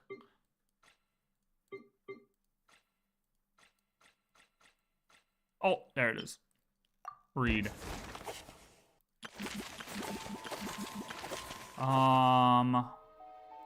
Guided by the breeze, the little dragon arrived No, at can we though go in? gentle in appearance. What the clay figure at last, the evil dragon.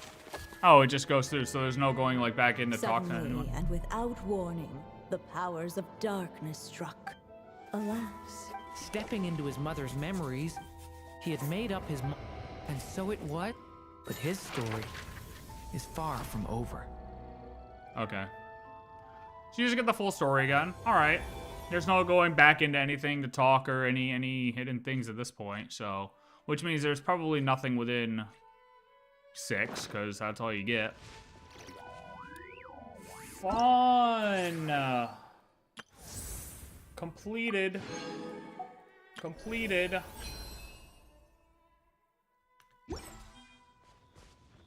Completed. Hey, the way the story was told for that story quest, it's been a little while since we've had a character story quest, right? That was great. We got some things that I like the way of the storytelling. Like I said, the fact that they gave it. Oh, hold on, pause on that And thought. so they flew together, Durin and Dvalin, over the skies of Mondstadt. Where? Who'd have thought such words could ever have described a happy ending, huh? I mean, I want to see it actually happen, though. I mean, the animation was great, Venti, but, like, can't they do a flyby real quick? Can you call out to your boy, like, can he just do a flyby real quick? That'd be great. The way the story was told, by giving us the options and things we could not, or like, the things that were wrong. So they didn't leave certain things up to, speculation, you know? I think they should do that more. That'd be great. I would very much appreciate that. I would very much appreciate that. So we can knock out some theories, maybe? You know, just a couple. Just a couple.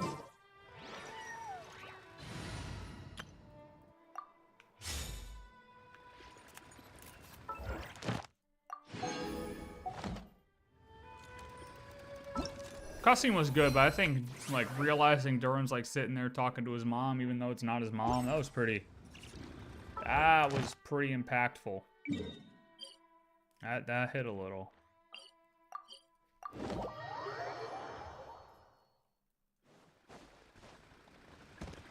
That one hit a little. It's a great quest. 5 days worth. Hey, look. Okay, yeah. So the question is, Welcome to. how do we feel about it being spread out over the course of 5 days? Thank you for completing today's commissions. How do we feel about it being spread out over the course of 5 days? W. Do it more. Do it more.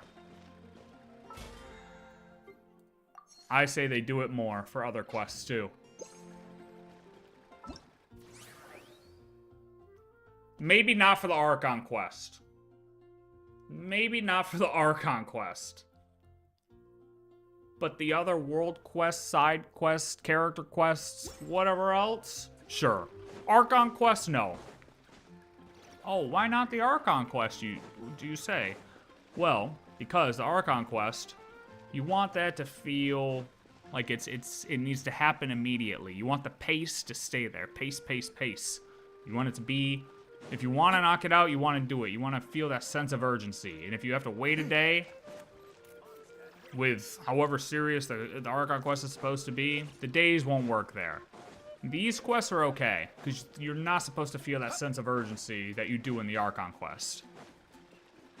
So, the character quest, world quest, I think that's okay. That's my personal opinion.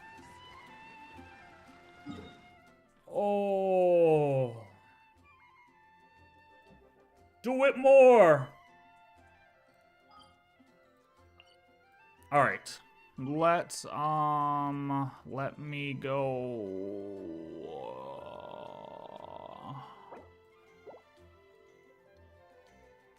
What do I need?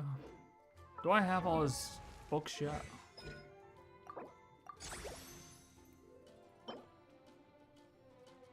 No, we're gonna need more. Let's do his domain. Really quick. As a transition.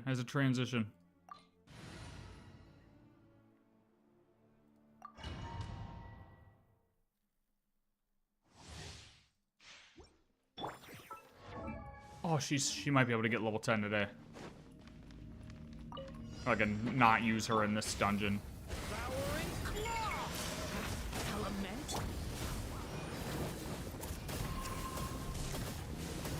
Ow.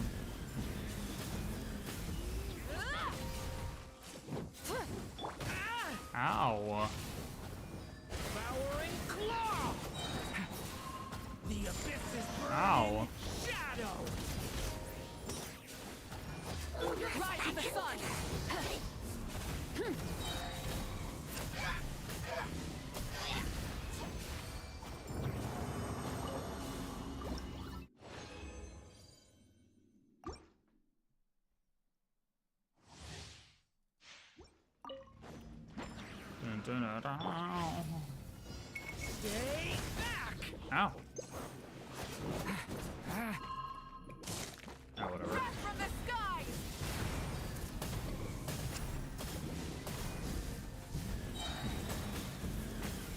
Incinerate! Try and stop me.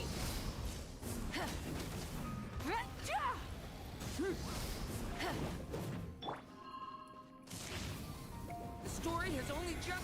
Oh, I forgot I had the friendly one on. All good. Light it up. All good. Alright, I'm only doing this twice, I think. Yeah. I'll do one more.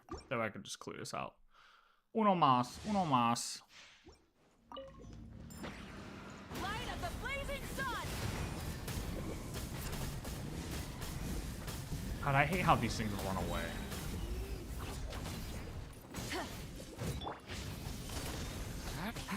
Decay. New life.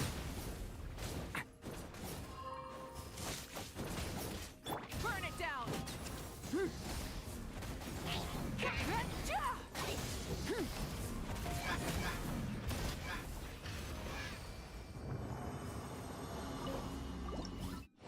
Still some of the most annoying domains in existence.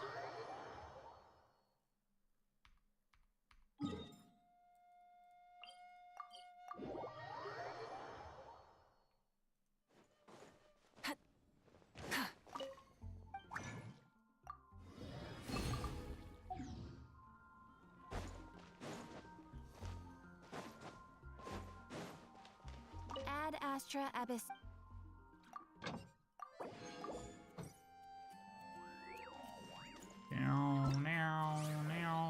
Okay, no Bing Bang Finch Ball.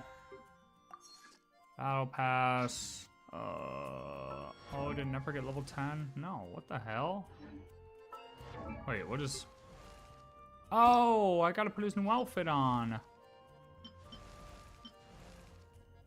Yeah, it's not just his centerpiece either. It's all the borders, or all the... Oh, well, I guess these crystals kind of... Yo, can you just leave me zoomed in where I'm zoomed in at, bro? I mean, it's definitely those ones. Oh, yeah, no, I see them change. Yeah, they glow white. Oh, these ones do. All of them, yeah. All of them get a little white tint to them. Let my wings envelop the twilight. Let my wings envelop the twilight. That's what she said. Okay. How many times am I gonna hit the event screen? So... Hey, Radish, you ready? You ready, buddy? There will definitely be something that catches your... Because I am pretty much 100% on my theory now. I am pretty sold on what I think to be true from the end of the Archon quest. We're going to watch a video so I can go through certain pieces.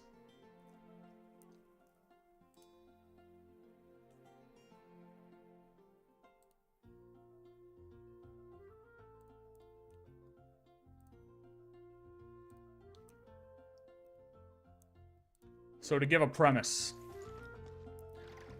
the idea is, I need to get my thoughts together. Hold on. I have a very hard time believing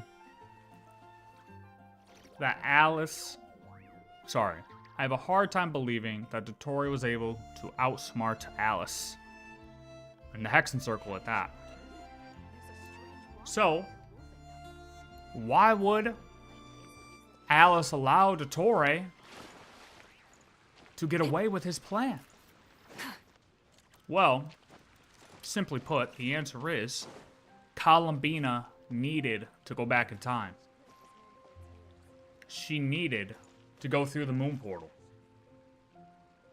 It was necessary to maintain the timeline. It was a necessary thing that had to happen in order to progress our story.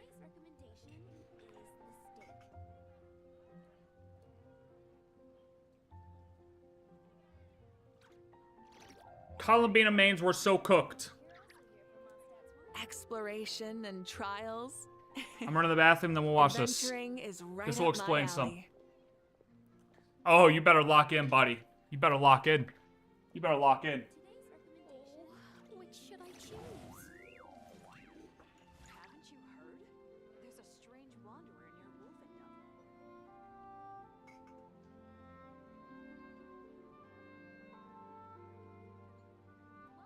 How can I help you? Star Snatch Cliff is known for its views.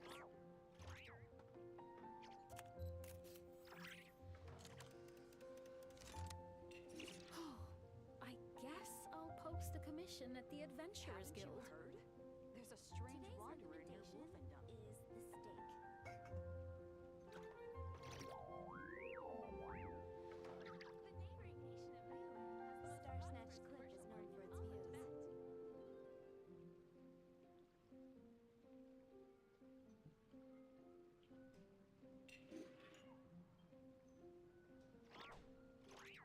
Oh, come take a look.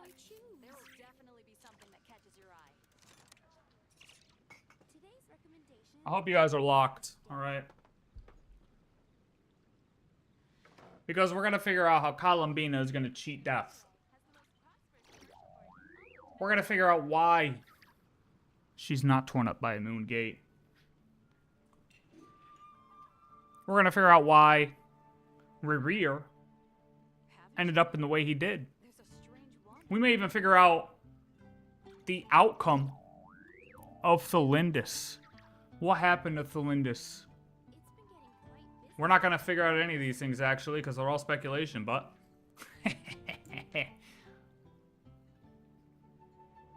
here we go. Let me mute Genshin, hold up.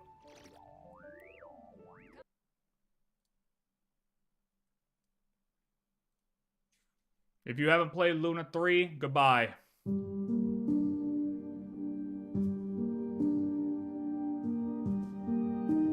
So, well, hold on, let me say. The premise for this video, his other video, is the moon gates are time travel gates.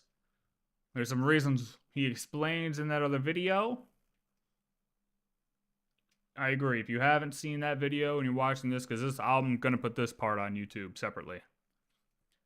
If you haven't watched his other video, go watch that first and then come back and we could talk.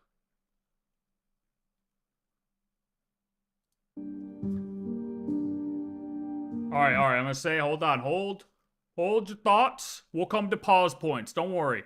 We'll come to pause points. I skimmed through I'm not gonna lie. There was a little bit of skimming done on this video, okay? But we're watching all the way through. We'll come to pause points. In it, I theorize how Columbina will travel into the past via her moon gate. Specifically, she will travel back more than 6,000 years and meet with the 3 moon sisters. This is the reason why the iridescent moon goddess remember Columbina's new name in the past. But trust me when I say that everything happens for a reason. Farewell, Hypo. In that video, I theorized that we will try to bring her back in Luna 4. Yeah, what the hell? But after connecting her time travel with existing lore, it won't be as simple. As you know, Thelindis also entered a moon gate 500 years ago. Rerir followed her and was shattered into thousands of fragments. These fragments are what make up the Wild Hunt and Nod Cry since ancient times. In the last video I suggested it was due to his curse of immortality. But he had an important voice line in an earlier Nod Cry quest. My body was once torn into countless pieces and hurled into the swirling chaos of time itself. But even so, my life and will were not extinguished. So it seems like Rerir did successfully time travel as well. He likely traveled back more than 6,000 years into the past, just like Columbina. So we're gonna pause right there. First of all, Rerir probably went through the portal. But I don't think he time traveled back. I think Rerir went through the portal. Something about his composition altered him from going with Thelindis. So we were looking at yesterday, because in the animated short, it looks like he sticks his sword in her portal and it almost looks like it stays open. That's not the case. He reopens it back up with his abyssal power. So the question is, did he reopen the gate that Thelindis had open, or did he open up a new one, a different one? Did they lead to different places? I don't know. But did Rerir actually go through the moon portal, or did he get rejected? I think Rerir may not have actually gone through the moon portal like Thelindis did. I believe he may have gotten rejected by the moon portal. And the reason why is, hold on. Where is it? Hold on, I gotta find it.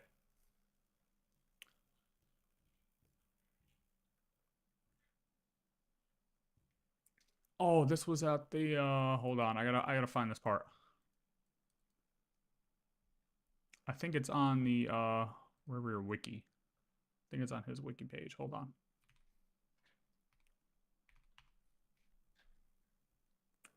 He, I think it is the Moongate, same as the third descender, that's why he got cut up. So, I think he did get cut up by the Moongate, but I believe he got, it almost seems like he got spat back out. And I'm only saying this because there's this part on the wiki page, which I tried to find their source for it, and I can't really find exactly what it's, where it says. Like, going back to this, it doesn't necessarily say this, but it's interesting that it says, River then reopened the Moongate and entered it to find Thalindis, abandoning Conria to its fate like the other 5 sinners. This tore his body into countless fragments, scattered all over Notcry, right? After Cataclysm, River ultimately survived his failed attempt to enter the Moongate due to the transcendent abyssal power he had acquired with the other sinners. The fragments of his body became monsters of the Wild Hunt, yada yada, as we know. So it makes you question. I mean, there's nowhere where it explicitly states that, but it made me question. I was like, this is a good point, because where did, like, how did Rayrir get back to Teyvat if he went through the Moongate? What brought him back here? How did his fragments end up in Teyvat if he went through the Moongate? Where are Thalindis' fragments? So it's almost like, did he attempt to follow Thalindis through said Moongate, but then get rejected by the Moongate and spit back out, and that's what caused him to get cut up? Just a little bit of something to process. We don't know. At the end of the day, none of this we're going to know until later. But it's just these little things made me think about exactly what happened. But I can say that this line also gives it away that he did somewhat go through the Moongate, because my body was once torn into countless pieces and hurled into the swirling chaos of time itself. So it made it seem like, yes, he entered the Moongate, got caught up in the time, swirling in the chaos of time. Like he tried to go, like he went back, but then just, like he couldn't follow her. He couldn't follow her all the way. He tried, it allowed him in, but he got rejected. He got spat back out because of the abyssal energy that was within him.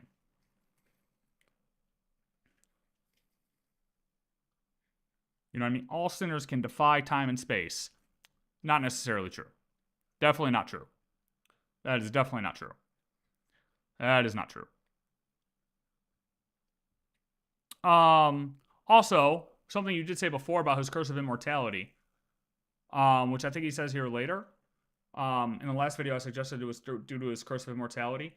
It is something important to lay out that the curse of immortality upon Conrians was not placed until later. Raybearer, based on what we saw in the animated short and everything, he just became a sinner and went through. We know that Renova didn't place the curse until later. So this was not due to, like, the Conrian curse of immortality, as stated by you the last time. That's important to point out, that timeline doesn't match up. This isn't the Conrian curse of immortality. The only thing it could be in referring to here is his abyssal energy as a sinner, and that type of immortality. But yeah. Another thing. So here, let's play this part. And will were not extinguished. Which I, like I said, don't agree. So it seems like Raybearer did successfully time travel as well. He may have been in the portal, but he did not time travel, because How is he here? How is he in Teyvat today if he time traveled? Like, hey, maybe he time traveled the other way. Maybe he time traveled forward in time.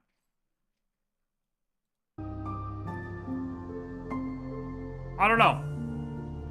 Either way, he wasn't able to follow Thelindis. That's for sure. We know for a fact, these are the facts. He got cut up and he didn't follow Thelindis.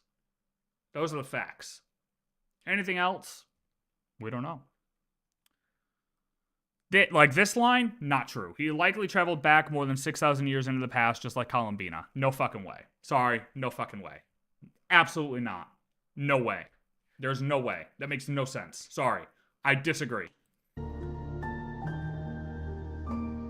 How'd he get back here then? Like, you're gonna tell me his fragments, or you're gonna tell me he's been fragmented since that long ago? I don't know. I don't think so.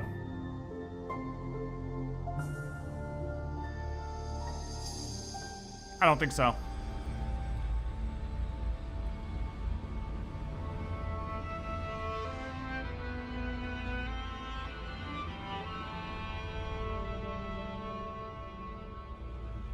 Okay, hold on. Do we? Oh, hold on. This is the part we didn't see yet. Hold on. Okay. So I think I made my points on this early part of the video. Look, we already saw the sinners use the power of their shade counterparts. Maybe this is related to River's counterpart, which is Renova. Sir Logi used space, Vera used time. Rondot or Wilshi is the shade of life. I mean, yeah, but hold on. What does that have to do with this part of the video? Hold on. What's the point with this part? Hold on, I'm gonna keep going. Maybe it's related to Rear and death? What is related to Rear and death? The Moon Gate? Or what?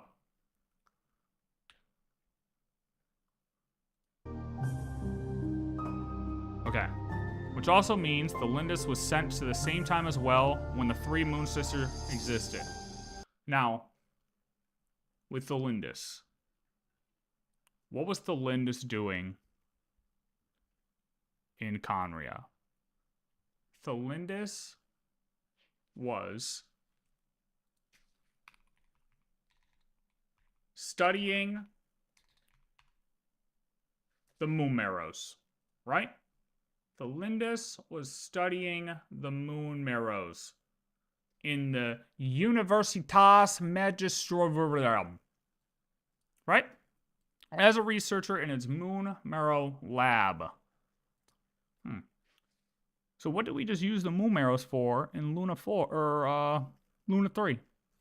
We got all the Moon Marrows.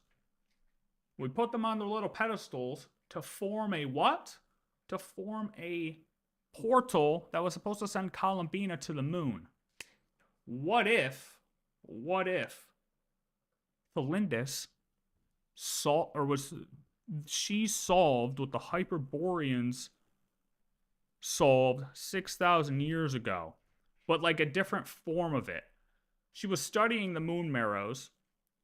So what if she actually discovered the real way to open up a portal similar to the way that we just did with the Hyperboreans 6,000 years ago?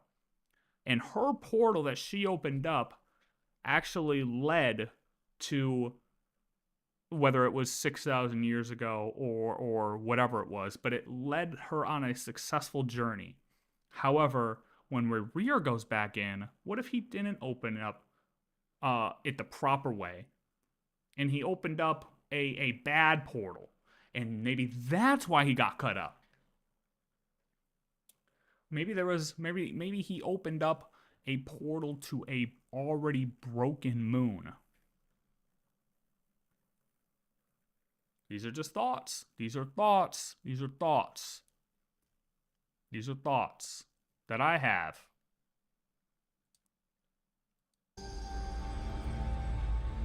River probably met her as well after going through the Moon Gate. I mean, I'm the whole probably here. I don't know. I feel like there's a lot we don't know on the other side of the Moon Gate. And the fact that they opened up two different moon gates, we don't know if those led to the same spot. One could have led to a moon that was still in the sky. The other one could have led to a shattered moon, and that's why Rear got cut to pieces. You know what I mean? Like, there's too many things to assume here, to assume that they probably met each other. What happened next is why Rerir can never be together with Elindis. Going back to the time of the Three Moons means it was right before the War of Funerary Flame. Nibelung returned. Yes. He did. And thus began the War of Funerary Flame. A battle for dominance between Nibelung and the Heavenly Principles.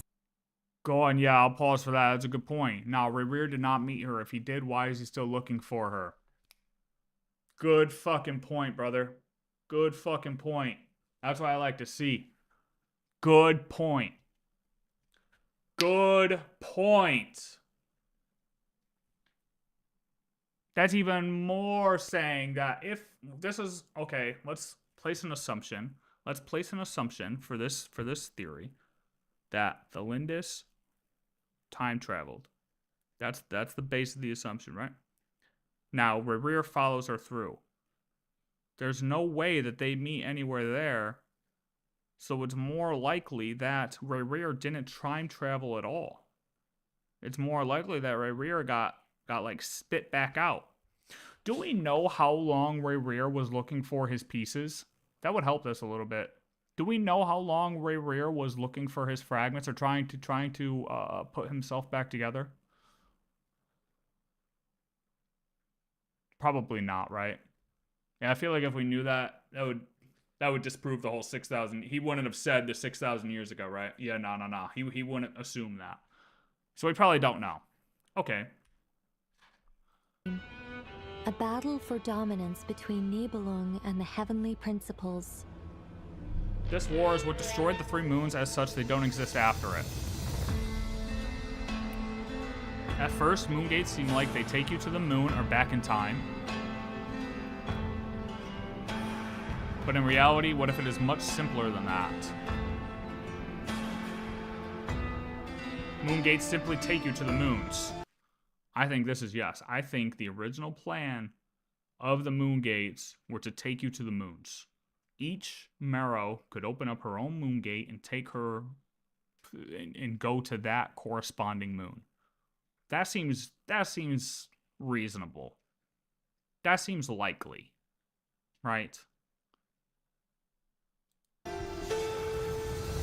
And that being, hold on. That being said, we most likely have different moon gates. No, with that being said, we would have different moon gates.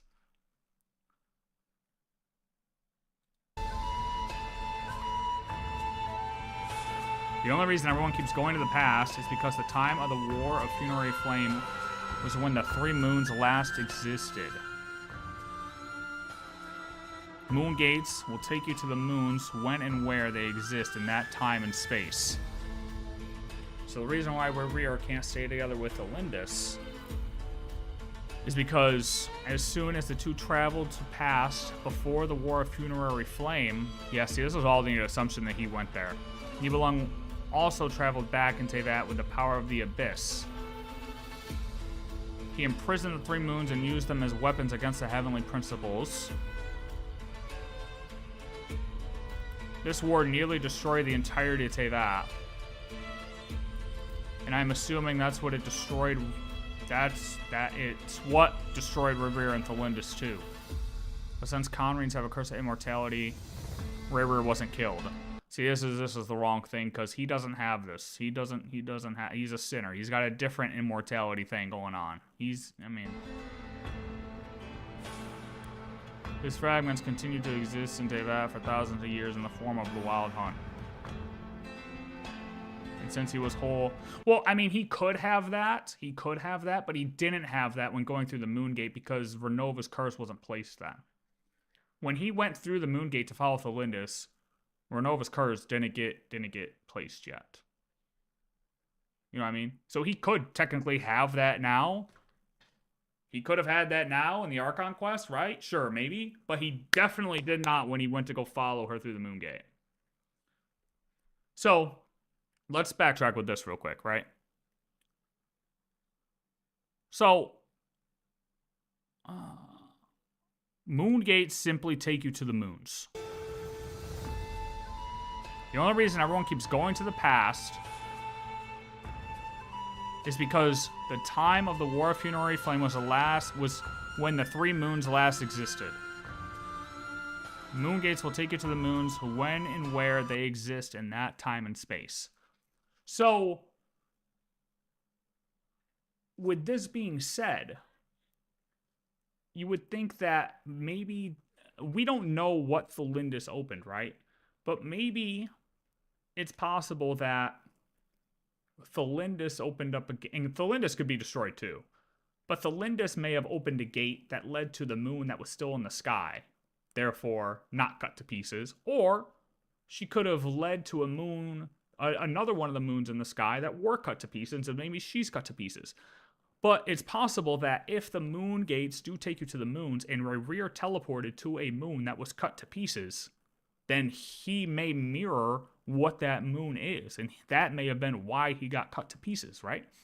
But we know for a fact, well, we don't know for a fact, sorry. But if we're assuming that each moon marrow led to its own moon, well, if Columbina is supposed to represent the Frost Moon, in this case, in this part, if she opened a portal to that moon, maybe she's not cut to pieces because of that moon's not in pieces. But Rerir may have opened a moon that was cut to pieces. You kind of see what I'm saying? Like trying to figure out why Rerir would have been cut to pieces, but other people wouldn't. And it's kind of tricky. It's tricky. Yes, again, if they both had that curse, Thelindis would be a human because she's not pure-blooded. Yeah, well, I think the gate used by Thelindis is the same Rerir used. The Abyss can hold the gates open, same as Dane did with Columbina's gate. Yeah, but he didn't have that yet. He didn't have that power yet. He put his sword there, but he didn't have all that abyssal power yet. He had to leave the room and then come back, type shit. You know what I mean? He left the room and came back. So it could be the same gate, but it also could be different gates.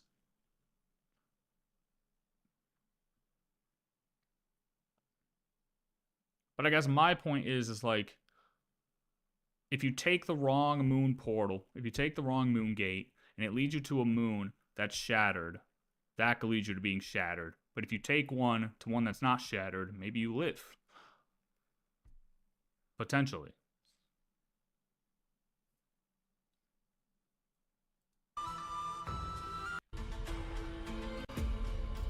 Because, yeah, this whole thing where he's like, the 2 traveled to pass before the War of Funerary Flame, like, if they, like, he would just say,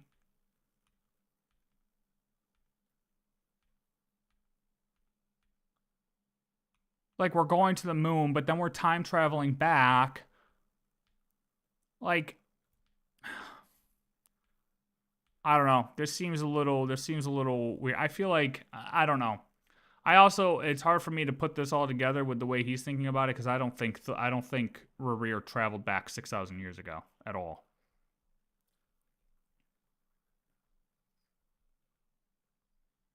Colin being a gay thing, we know that is not the Frost Moon because she said, I think I will not go home. I mean, yeah, she's assuming that too, because, we just had to put all those marrows together to send her up to the moon. If she could have just done it with a moon portal, or her own moon gate, why the hell did we have to go through all that? You know what I mean? So it's like, where, maybe that's not where she's going. I don't know.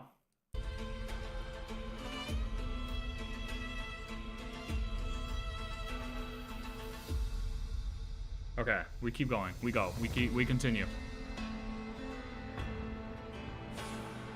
His fragments continue to exist in Teyvat for thousands of years in the form of the Wild Hunt. Hold on. How long can we view how long? That's a good point. Yeah, how long has the Wild Hunt been around? Wild Hunt, Genshin.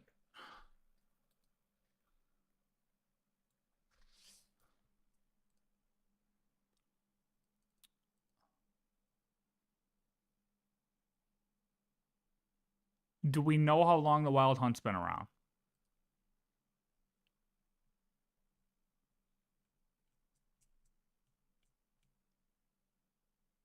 Does anywhere say the Wild Hunt's been around for thousands of years?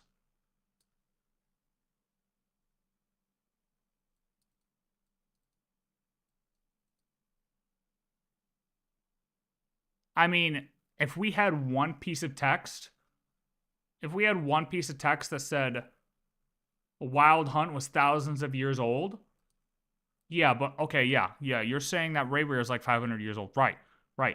But if what I'm going off of what he's trying to say here, he's trying to say that Rayweir went back in time and has been fragmented since going back in time. The only way, or a way we would be able to prove that, is if the Wild Hunt has been around for more than 500 years, pretty much. If the Wild Hunt has been around for like 600 years, now we have Rayweir going back in time. Confirmed. Right? That would be confirmation that Rayweir went back in time.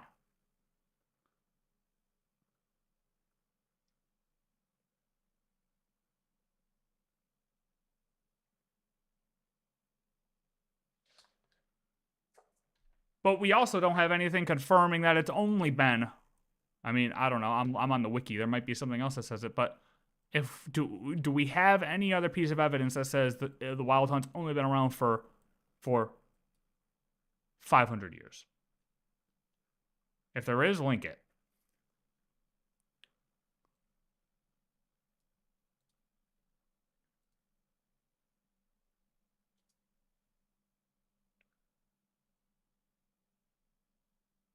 I do not think it's that old, because if it was, Celestia would have sent a nail at his head. Yeah, probably. And once he was whole, he probably wanted to open the moon gate again. For which he tried to collect the moon marrows to go see Thelindis in the past. But in Luna 2, we likely sent him back to the time of War of the Funerary Flame. I don't agree. You wanna know why? Columbina's opening this moon gate. I'm correcting myself in the moment right now. Could be possible, actually. Actually could be possible in Luna 2. My fault. Could be possible in Luna 2 because it is Columbina's moon gate.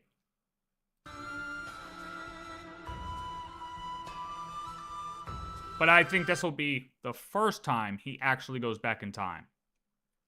I kind of agree with the whole time travel thing, but not his original time gate. Or not his original moon gate.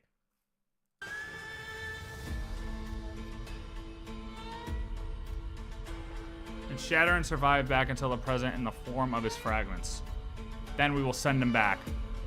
So he thinks Rayweir's in a time loop. He's essentially stuck in a time loop in his desire to see Thelindis.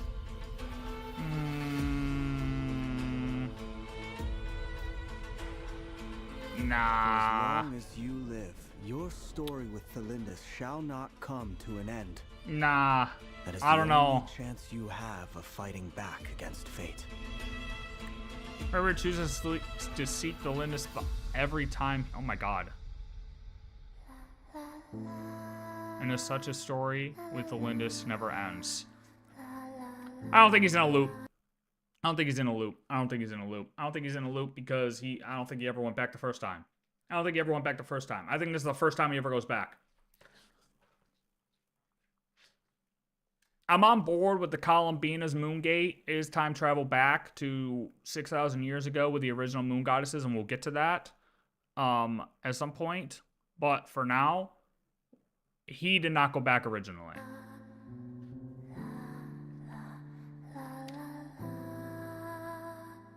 In matters of fate, answers are either right or wrong. What will be and what will not. Maybe you are willing to pay a certain price in the pursuit of happiness, but unfortunately, fate does not negotiate. We can assume he did enter the same gate as her because he had some of her fragments. True. When we entered his memories. True. That's true. Well, like I said, I put a couple different things out there, and that's a good point to the he goes through the same gate. That's a good point. But I think if he did go through the same gate, he got rejected and spit back out.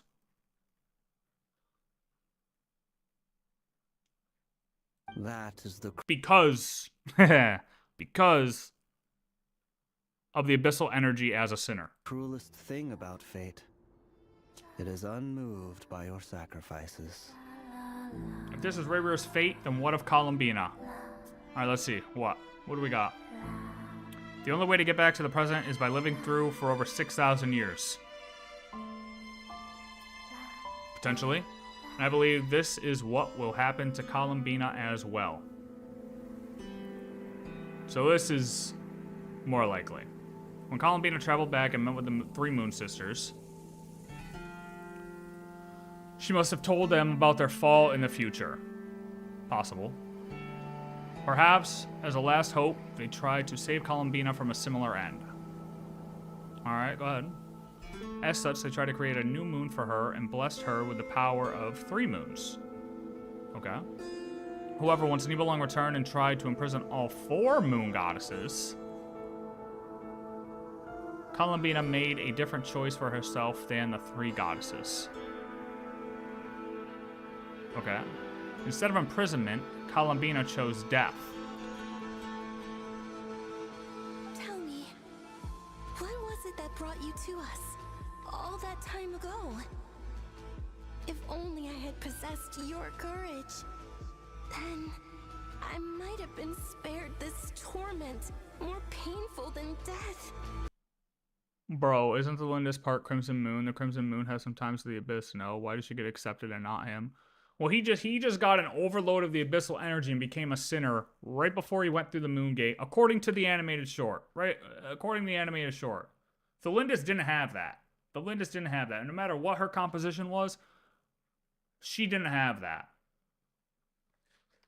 She was also doing research on the Moon Marrows and opened the Crimson Gate naturally. He had to, if he did go through the same gate as her, we can assume he used that abyssal energy or some form of corrupted energy to reopen that same gate. So, while they may have gone through the same gate, potentially, it may not have been created from the same... It may have not been created the same way. If that makes sense. Because of the way he had to do it compared... Like, how did she open it? We have no idea how she was able to open it, right? We could just assume that based on her research, she figured out the way to do it. And we can assume that her research was based on what the higher Barbarians were able to do 6,000 years ago. Right? Right? So, at the end of the day, the compositions are different. If the compositions are different, we really can't come to a conclusion, or we really can't assume that both of them met the same fate.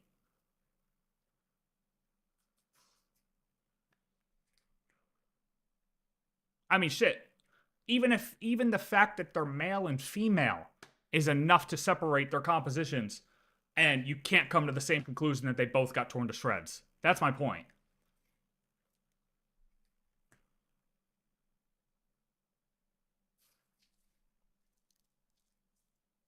Isn't the Crimson Moon able to open such gates? Arlecchino told us. I don't know. Okay, hold on. Let's... I might have been spared this torment more painful than death. Oh, okay. So she's assuming Columbina. Yeah, because if I possessed your courage, I might have been spared this torment more painful than death. So it's making it sound like Columbina chose death. I can get behind that. I can get behind that.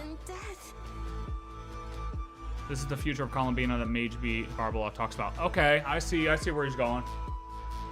It is true that it can represent an agonizing death, a complete and utter end. So the future was her death in the past. It can also represent rebirth. Could it? Hold on. In tarot, can it be both? Can both things happen? Can you die but then also be reborn? And what's weird is that technically, if that death card was the future card, it's her future that's in the past, assuming she went through a time gate.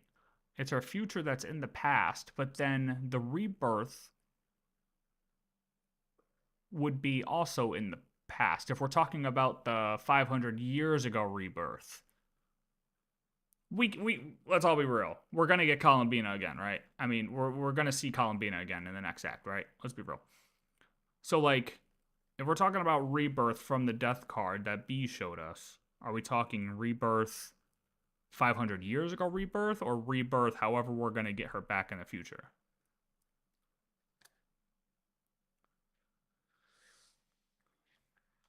Male and female. Also, the third descender is also a male and got caught up. Maybe the moon gate is just sexist, or maybe it only recognizes females because they're only moon sisters. I don't know, but you see my point. It's like you can't come to an assumption that they both met the same fate if they're of different compositions. You know what I mean? I mean, that's just basic. Look at the sucrose thing we just did. She's on iteration 7 of giving the sweet flower a potion to figure out if it'll ever grow 16x. Yes, number 7 did. But she went through 6 and she was still going because she needed that confirmation that this shit isn't going to change. She needed the same result to come to an accurate conclusion. And good thing she did, because if she only did it once and came to a conclusion, well, she wouldn't have known that the 7th time was going to be 16 times bigger. Granted, that was maybe because of us, but you know what I mean? All right, let's keep going. Time, it can also represent rebirth.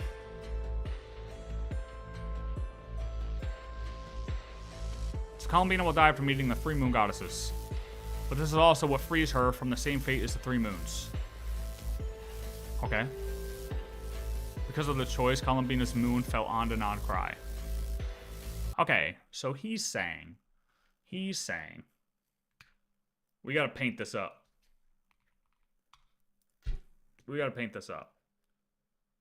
So he's saying,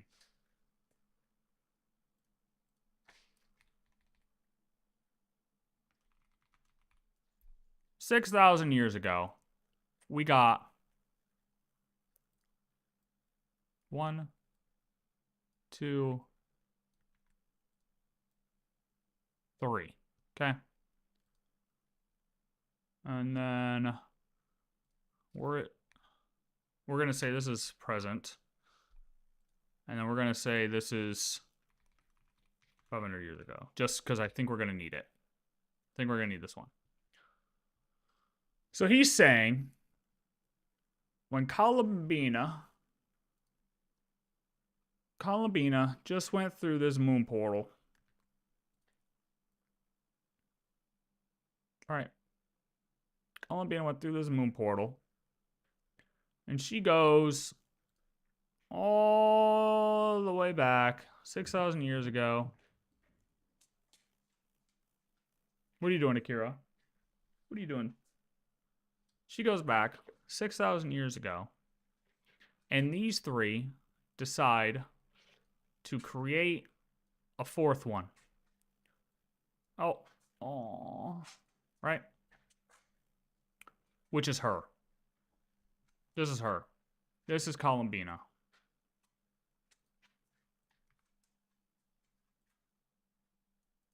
Right? Then Nibelung comes back. Oh. Nibelung comes back. From whatever he's doing. And imprisons all of these guys. They're in prison now, right? And Columbina chooses to axe herself, right? And since she axes herself, she falls into the ground, all her pieces here, right? Bow, bow, bow, bow, bow. Okay, this is nod, cry. This is what he's saying, right? Okay, Columbina. Boom. Columbina's dead. These guys are imprisoned. 4th moon gets shattered. And that's what makes Not cry, right? Okay. We continue. Hey, look, Radish, if you don't like my drawings, you can leave, okay? I am Van Gogh in disguise.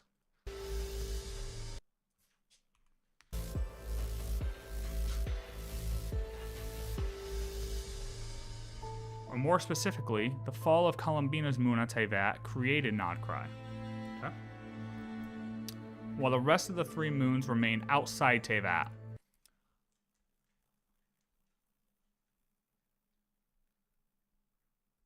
Oh, Radish, come back. To be fair, they're not outside Teyvat at this point. They're inside Teyvat at this point. Like inside the firmament, right? Or am I wrong?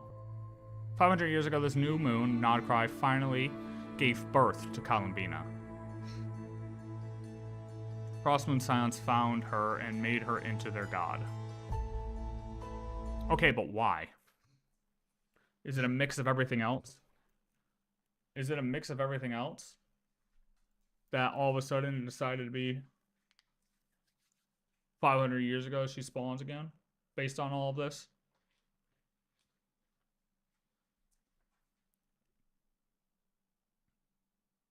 No, they're inside. Because literally it says the primordial one flings it outside of the firmament. Hello? It literally says he flings the 3rd moon outside of the firmament. If that is the case, that means the Moon Sisters saw what happened when Columbina entered the Moon Gate. Oh, yeah.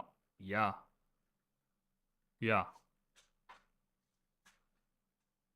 Is this why they stayed inside the prison instead of opening a Moon Gate to escape? Yeah, I don't know. Yeah, in the beginning. Yeah, they're outside now. Yeah, in the beginning. We're talking about, yeah. We're talking about 6,000 years ago. Before Nibelung comes back, actually. Well, no, you could still consider it when Nibelung comes back. But before the primordial one flings them inside. So hold up, we'll do this. We'll do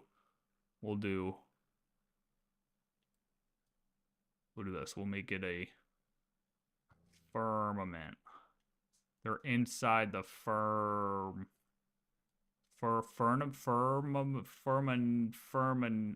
Yep, that says firmament. Fucking something. The big dome, okay? Eventually, she also joined the Fatui Harbingers and now in present, she got herself a name. Columbina Hyposelenia. Okay, and with this, in the present, we met. This is the Crimson Moon Marrow. Okay. Okay, this is the Crimson Moon Marrow. Crimson CMM, okay? The Crimson Moon Marrow said Columbina hypo ... So we assume that Columbina heard this name, or we can assume that the Crimson Moon Marrow knows her by this name because it was her name when she went back. However, it can also be assumed, or a possibility I should say, that Columbina took Hypo as inspiration for her second name, which was brought up yesterday by Primo Gems guy. Okay? So both can be true. She could have used the name as inspiration for her name, therefore giving herself inspiration from the name by having it going back and the moon learning about her name. Y'all are not ready to learn that the moons are Nibelung's bones. Brother, the moons are ancient moon technology. Or ancient dragon technology. Go, remember what Mawika said at the end of the quest?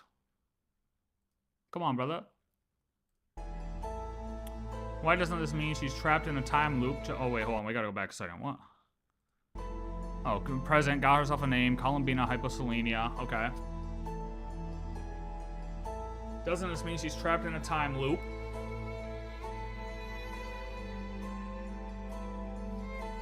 No, her situation is a bit different. Okay, explain. I believe just like how Rerir shattered into thousands of fragments, Columbina too shattered into fragments after her death and when her moon fell on Teyvat. So she died and also shattered into fragments?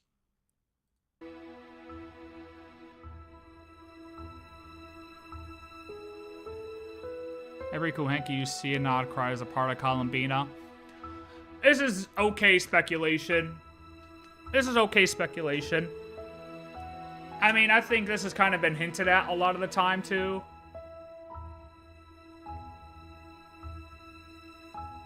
Maybe it was the 3 moons who granted Columbina's wish to preserve them, which means there must be a Kuhenki that has more memories than the others. Luanatar, perhaps? The head Kuhenki in charge? Bing bong, there he is. It is. You wanna know what's the most beautiful thing about this meeting? The song that plays when we first meet Luanatar. It's called A Re-Meet of First Meetings. I am certain that Luanatar is Columbina who's lived through over 6,000 years.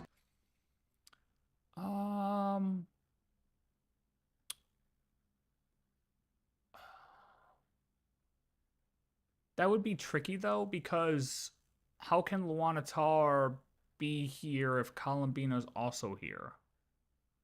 You know what I mean? Like, at this point, Luanatar's alive, but so is Columbina. So, like, if this is Columbina, then what's the physical Columbina we see? You know what I mean? I can understand the Kuhenki equals fragments of Columbina. We can get that, but how do you explain it after Columbina is alive for the past 500 years? That's where it kind of falls for me. I don't know how both can exist at the same time. Yeah, I mean, I like the idea that the Kuhenki represent Columbina's power in a way. I like that, but I don't know how you back that up. I don't know how we back that up. They're primordial power, but like, yeah, I don't like this.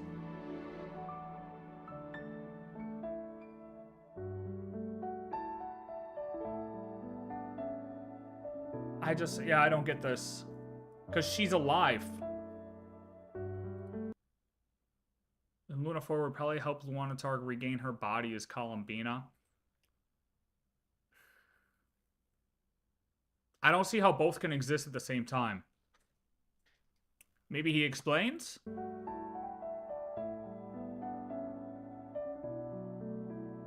This will be her rebirth after death that Barbeloth talked about. But see, the problem is she's already alive. Like, where's the loop end? The unique thing about Luanatar is that Columbina doesn't know who blessed it. This Kuhenki, this Luanatar, did you bring her into being? Come here, little one.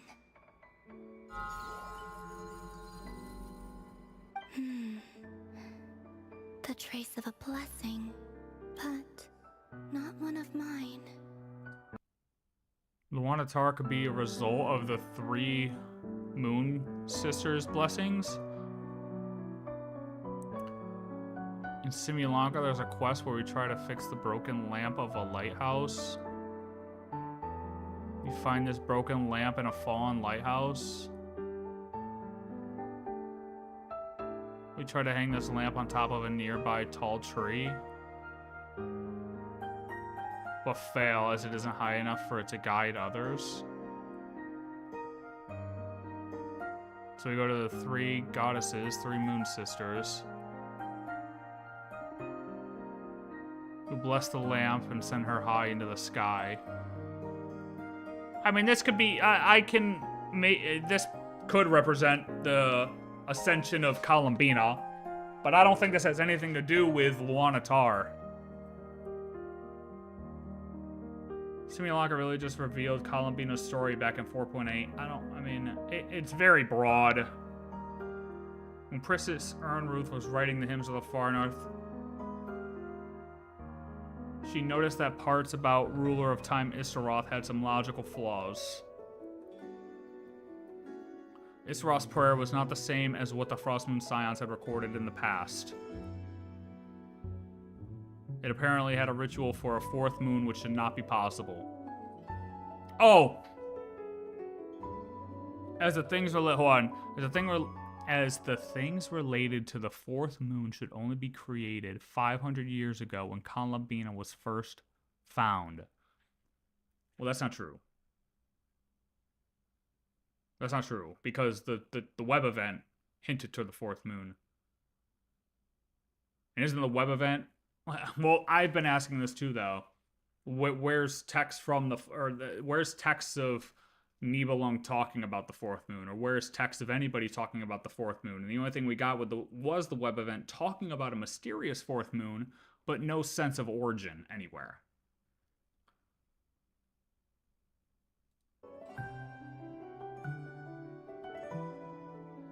Yeah, Isra's prayer mentions of 4 imprisoned moons. Okay. So I'm happy he got to this. Hold on, let's read first. So maybe Columbina's just dead and we will turn Luanatar into Columbina?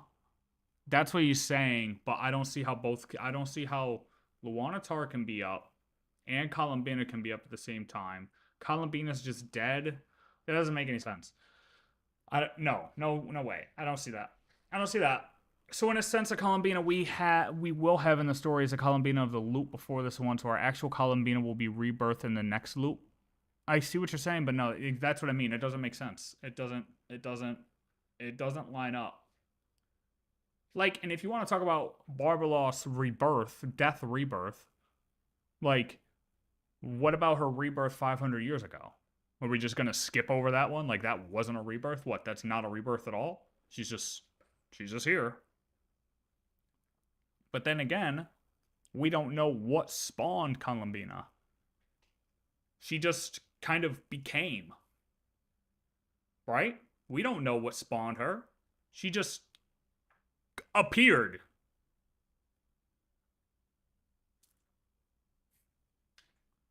Okay. May you protect... Yeah, I get you're trying to explain the logic. I don't agree with that either. May you protect the 4 imprisoned moons. May you protect the 4 imprisoned moons. So this is why... I mean, this lines up... This part's good. This part lines up with the whole time travel theory. And that she most likely... I do believe this, that she most likely did go back 6,000 years ago. Columbina at least went back 6,000 years ago. O sovereign who shall never die and who is never born, pure and eternal mother of time, signifying Columbina's current fate as the 4th moon. So I can agree that at least this part happened. She went through the moon portal at the end of Luna 3. She goes through the moon portal, goes back 6,000 years ago. I can get on board with that. And to follow this up, we've been trying to figure out why 3 shades, or why 3 moons and 4 shades, right? What if the heavenly principles actually made 4 shades? Because when he saw the moons here, he actually saw 4 moons or 4 moon goddesses. So if he's just trying to I don't want to say impersonate, but kind of impersonate the logic that already exists in this world, well, there's 4 moons. Oh, I got to make 4 shades to split up the power. You know, maybe he knew of their almighty god, Nibelung. Maybe he knew of their ruler. So, hey, all right, I'm going to copy them. I'm going to be reason, guys, and you 4 are going to be the shades of these reasons. They got 4 moons, so we just got to replicate that. We got to match. We got to match, guys. We're new here, you know, but we see how their power structure works here. We should match that. We should just do what they do. That makes sense. And I'm going to go with, I mean, that makes sense to me. I think that's a great way to explain the 4 shades versus 3 moons. No. The heavenly principles is definitely taking influence from the formation that existed on this world.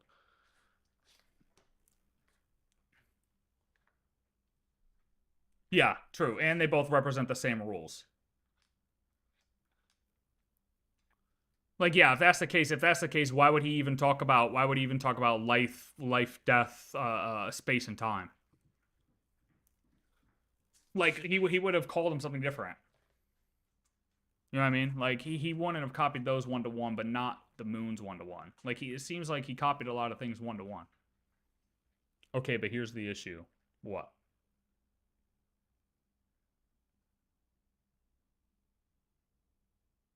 The 4 shades represent 4 of the 5 rules.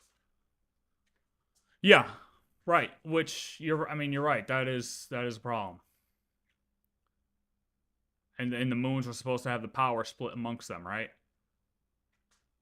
We know that the HP didn't find an issue with the moons at first.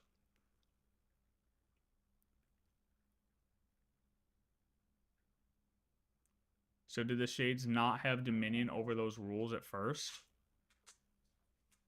Well, I think it's still a question too as to how exactly the shades got this power, right? Like, did the shades rip power from the moon goddesses?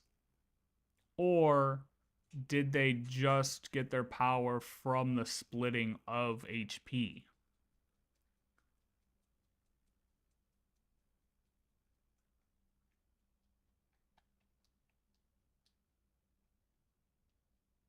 I think those are both good points. I get it, but why would he do the exact order as a Dragon King? Letting everyone have one rule is easier to focus on. I don't know. I can't explain that part.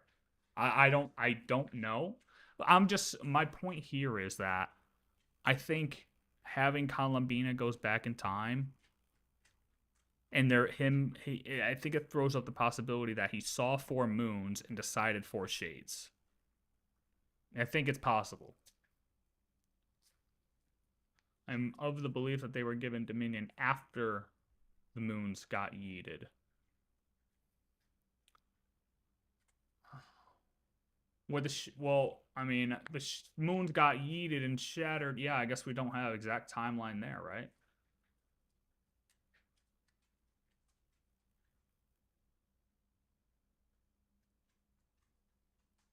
Kind of like it is currently with the Sinners and Shades. They were using the power of the rules at the same time.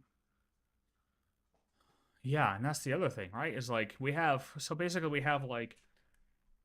know the moons are first. The moons are first, right? Moons are the first ones here. They hold the power, right?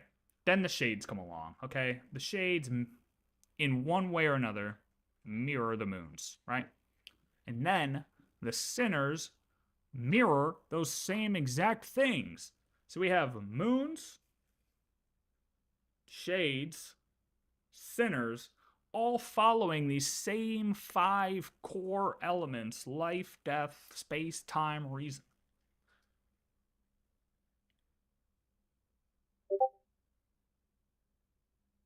What the fuck is that? I don't know who that is. Oh, I got spam in my Discord. The problem with that is that we know that HP and Iberius made humanity, which was before Nibelung came back. Okay, we're holding on Moon Talk. Hold on. We're gonna hold and finish this video first. Hold on. We gotta stay on topic for a second. Hold on.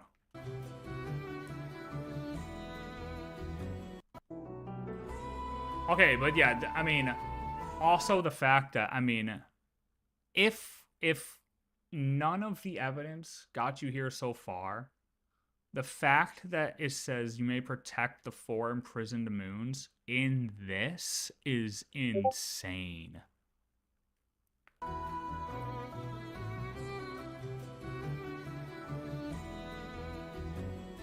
Signifying Columbina's current fate as the 4th moon, who goes back in the past to die and be reborn 500 years ago. The fall of Columbina's moon on Teyvat is also how Rhaegar got back to Teyvat after entering the Moon Gate. The Cinders existed after the moons were outed. No. Oh yeah. Yeah, they definitely way after the moons were outed. Way after. Sinners were 500 years ago, my boy.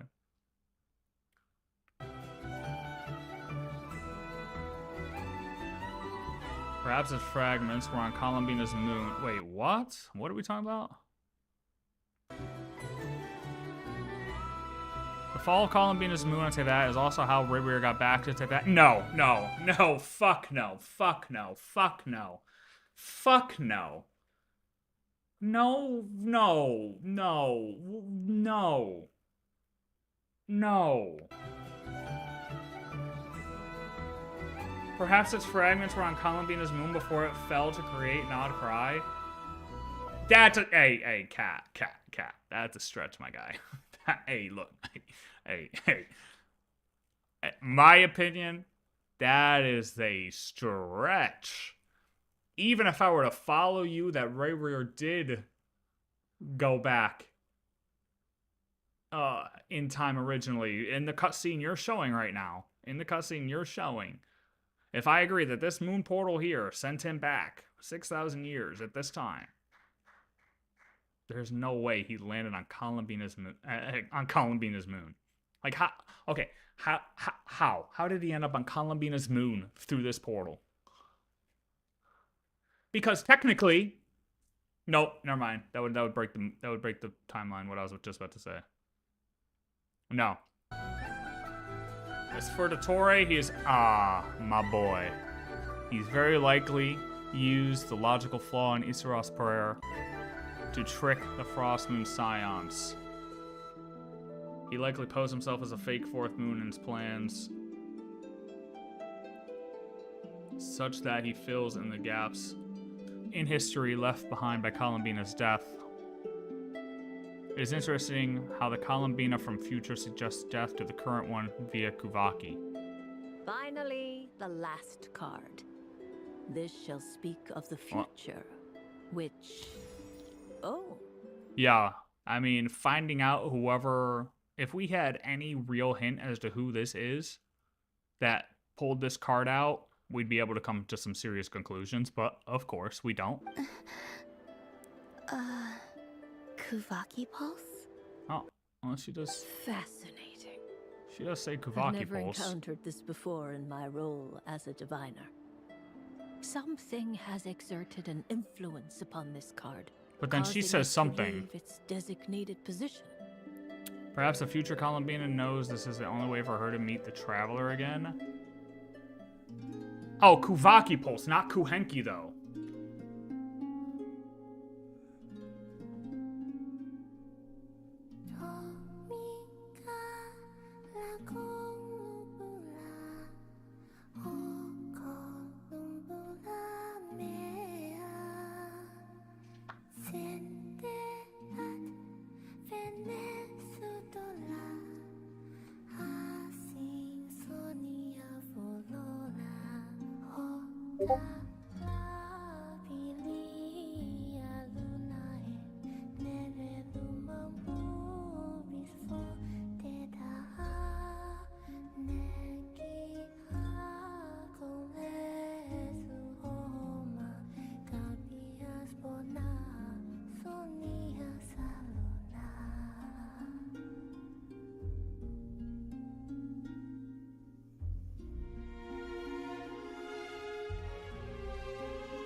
Truly makes her the daughter. I got distracted by the song. I'm not gonna lie, it's just a banger. Certified club banger.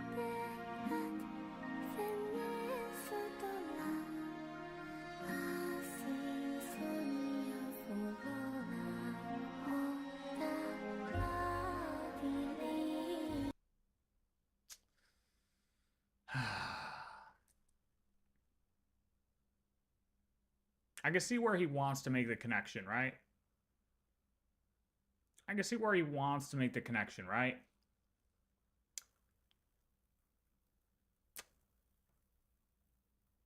But are we reaching? I think reaching a little bit. I know, trust me, I know how it is once you get mixed into something and you just want to like put these pieces together, but I don't know how I feel about the Luanatar equals Columbina thing. I mean, I could see it as a blessing of the other Moon Sisters for her. I could agree with you in that part where Conlabina said she doesn't know. Maybe it was a 3. Where is it? Anything about Luanatar? What the fuck is going on? This Luanatar. This part? Did you bring her into being? Come here, little one. Where she doesn't know exactly where the blessing is? Not one of mine. Like, I could get behind you. Could be the result of 3 Moon's Sisters' blessings. I'll give you that, but I still don't think that means it's Columbina. Or will be Columbina. Okay. But the real point of all of this is how Alice allowed Dottore to get away with this. Now, hang on. Dottore thinks he's a mastermind. Dottore thinks he is the guy, the main guy in charge. Dottore is being outplayed by Alice for sure. Please tell me she's still here. God damn it! He's being outplayed by Alice. So let's say everything with the times is right. It is a moon portal. It is a moon gate that sends her back in time. Alice allowed Dottore to get away with this because it was the only way to send Columbina back in time and therefore triggering this loop.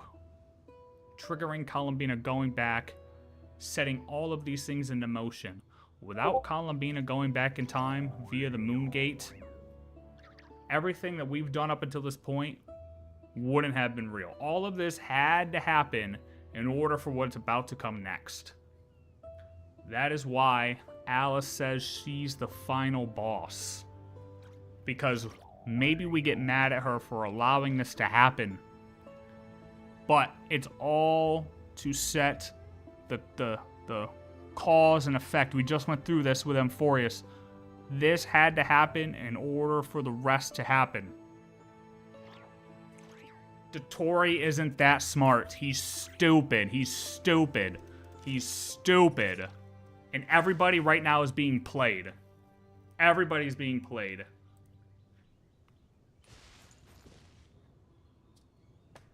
It is what it is. Wait, huh? If Columbina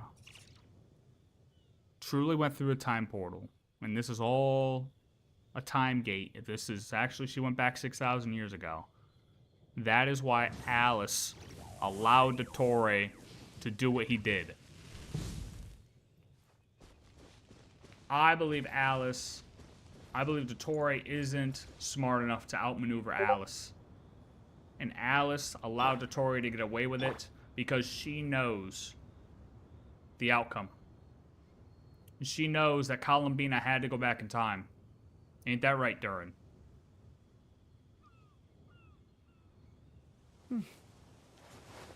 Durin agrees.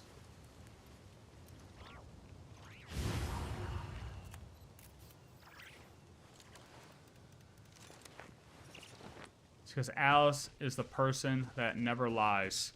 If she is the final boss, then maybe. Hey, look. All I gotta say is, at one point, Lygus was our final boss, you know what I mean? Alice is just an observer. She can't interfere. If Alice were to have interfered in everything that was just going on, hey, that would have messed up the whole thing. She couldn't interfere. Each day is a new page in my story. Okay, Durin. Look, each day is a new page. That's great, brother. But look, we're talking.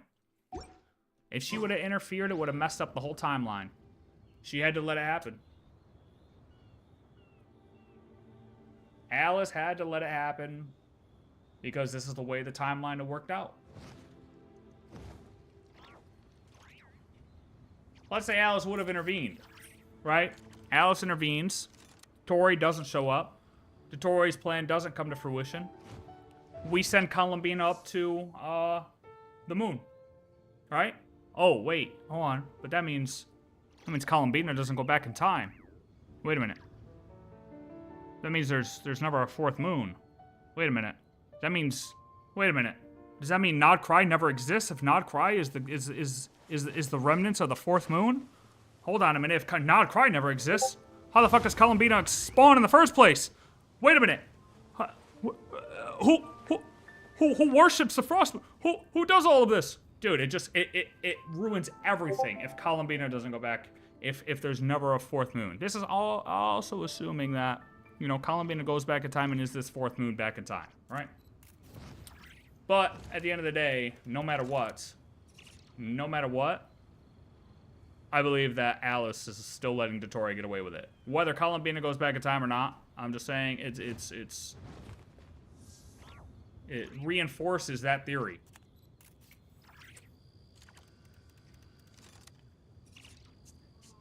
I mean, she is a Voyager or his wife or something. She cannot just be a normal witch for your fury to... No, I don't think she is.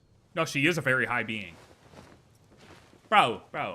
She is the being. She is the being. She is the being. She's clearly the leader of the hexenzirkel. Right? She's the leader. She says all the things she can do. She's carefree. Nothing worries her. You know, she just gives off, you know. She gives off that head bitch in charge. You know what I mean?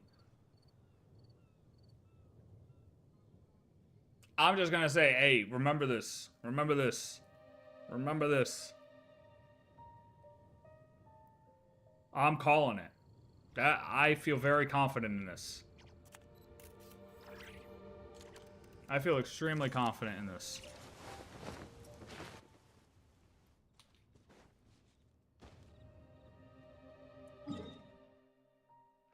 Just watched the Nod Cry trailer again and it opened my eyes with one of the things they said. What is that? We'll play some Bing Bang Finch Ball while you elaborate. If I can hit the right buttons, of course. She can cast the second strongest spell to exist. And also, she said that she is the best witch in the whole wide world. Well, I'm just saying, like... She literally is putting up signs next to the characters that, like, Nicole interacted with, saying, Alice put these up, Alice put these up. Like, bro, how else do you write that off? Other than she's the most powerful being. Like, I don't understand. At least the most powerful being that we know of. Like, and someone greater of this world. Like, she's powerful in the universe type shit. She's not powerful in, say, that. She's powerful in the universe type shit.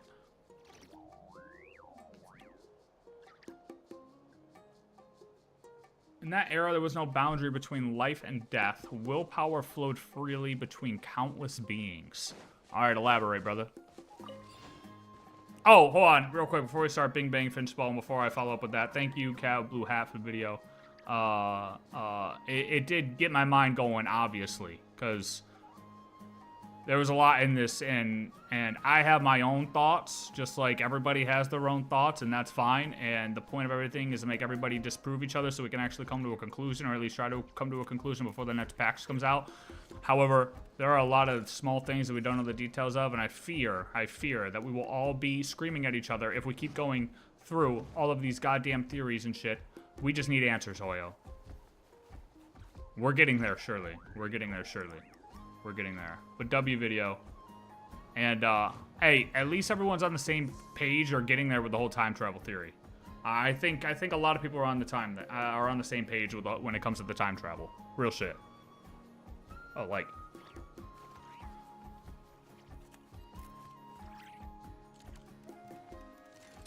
Okay. Go ahead. What?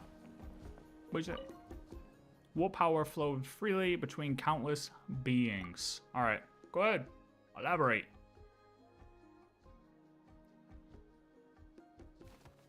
Yo, listen. I love Acheron, don't get me wrong. I have Acheron. Acheron's one of my wallpapers. You know what I mean? She's right next to Cypher, Nefer. and Malwika, right? However, I just don't have my Alice wallpaper yet. Okay, it'll come, but she's gonna be the head one in that list of changing wallpapers. I'll tell you that much. Alice might get her ass kicked by Acheron. I don't know, man. If there was an Eon you had to assign to Alice, what would it be? If she was an emanator of an Eon, what Eon would it be? If there's no boundary between life and death, then essentially they're the same thing. I mean, they are. They are. It's a yin and yang type thing. Every force has an equal and opposite force type shit. Or every, that rule with the math. The rule with the math with the squiggles. That one. Every reaction has an equal and opposite reaction. That one. With the squiggles. Yep.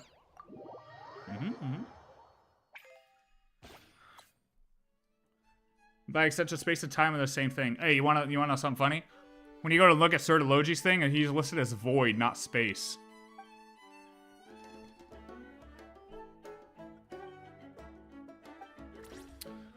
I mean, it's easier to relate life and death than it is space and time, but I do agree with you. Motherfucker.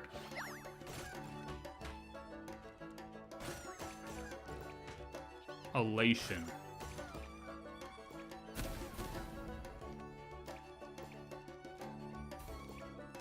Okay.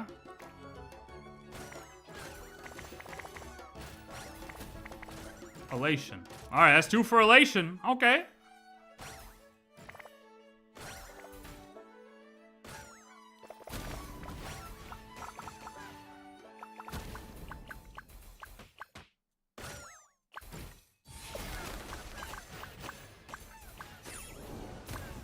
Oh, I got this little power up. I didn't even see that.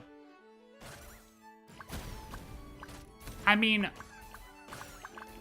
I know what you're saying again with the 3 moons. Space and time are the same thing, only need 3 moons. And I know you're, and I still think your theory holds a little bit of weight, where you're saying the, power is split amongst the 3 moons. If you had to find a way to split the power up between 3 different moons, how do you do it? Well, these 2 things are like the yin and yang of each other. These 2 things are like the yin and yang of each other. And then we got the oddball out reason who covers up the other moon, right?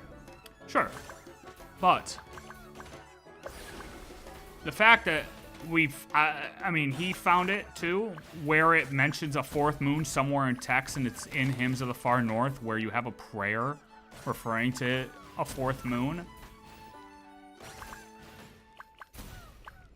That says something, because those books are from ancient times, brother. Hey, Destruction, Lord Ravager, I could see it. I could see it.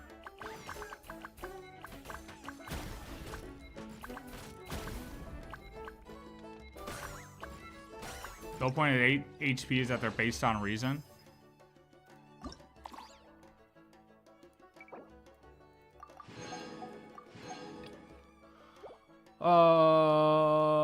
The reality is that the Heavenly Principles is an emanator of erudition. Oh, so he's Lygus.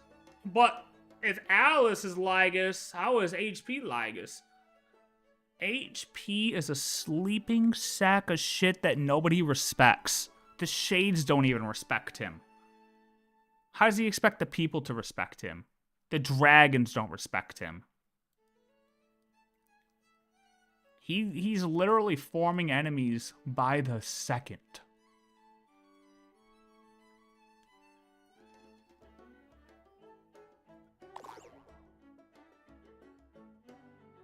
Maybe he's one of the 8 bodies of Lygus? Shit. Oh my god, is that how we do the crossover? Is that how we finally get the crossover? Wait. Nah. What if Alice is a body of Lygus, bro?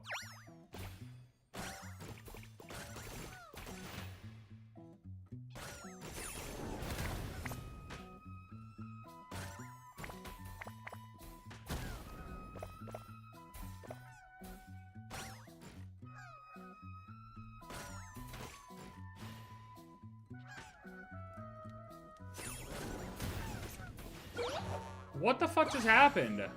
What is this?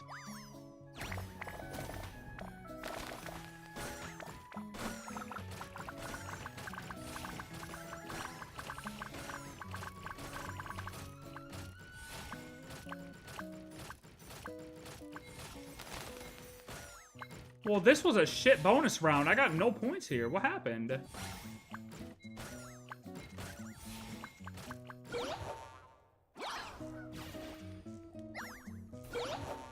Oh, I went through the portal again.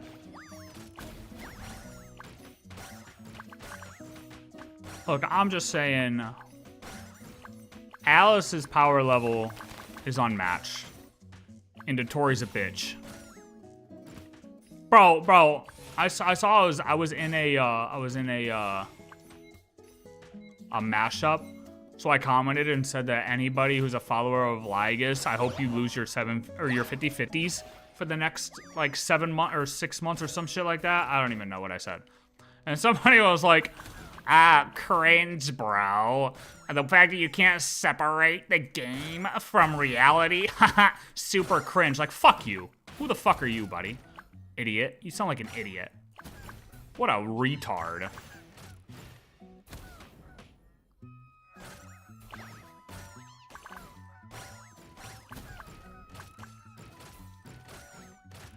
To be honest, the biggest sus character currently of the Heavenly Principles are Charlotte. Bro, no. Yo, give me, ow, I'm already at the target score. Wait, what?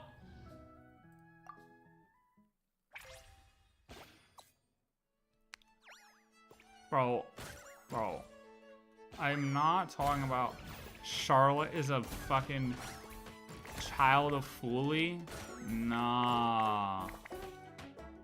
Dude, it does, yo, she's a reporter. She's keeping the memories of the world through her reporting. Wait a minute.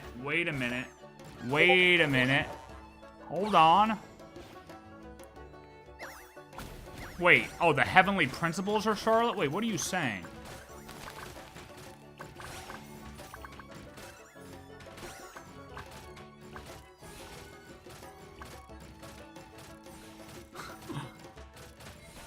Oh, you meant the Heavenly Principles and Charlotte?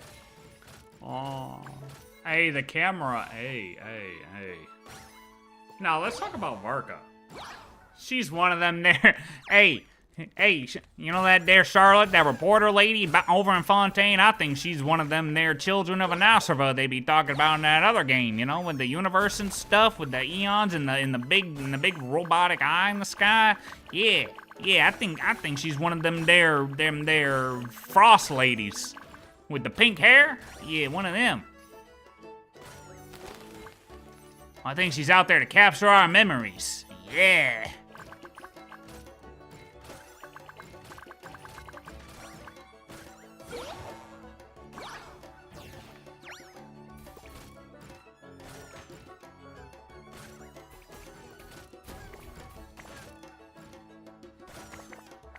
Am I the only one who thinks that Varka was acting sus during the festival, though? Hey, look, look, it might have sounded like I was mocking you, but I was just saying it in general. Like, I'm not mocking it at all. I think it's so crazy that it could be true. It does, it does line up. It does line up. Hey, look, I'll take anything. That hints to a HSR Genshin crossover.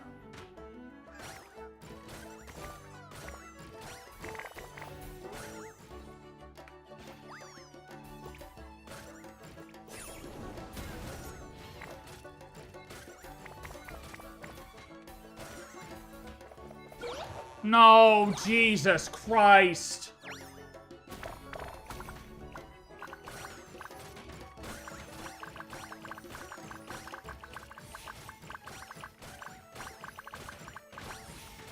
I might have a high score worldwide. This might be worldwide high score. Real shit.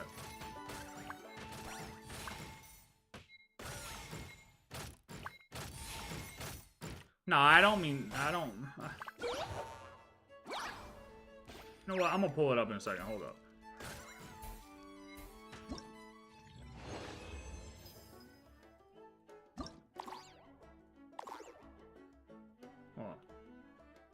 Where is it?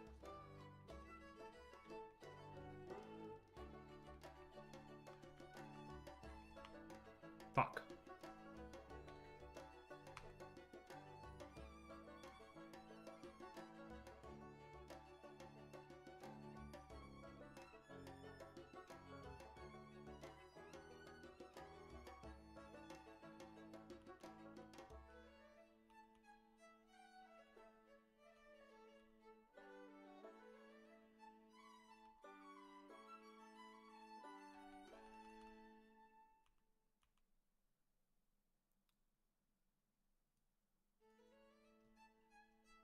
To just leave without saying anything.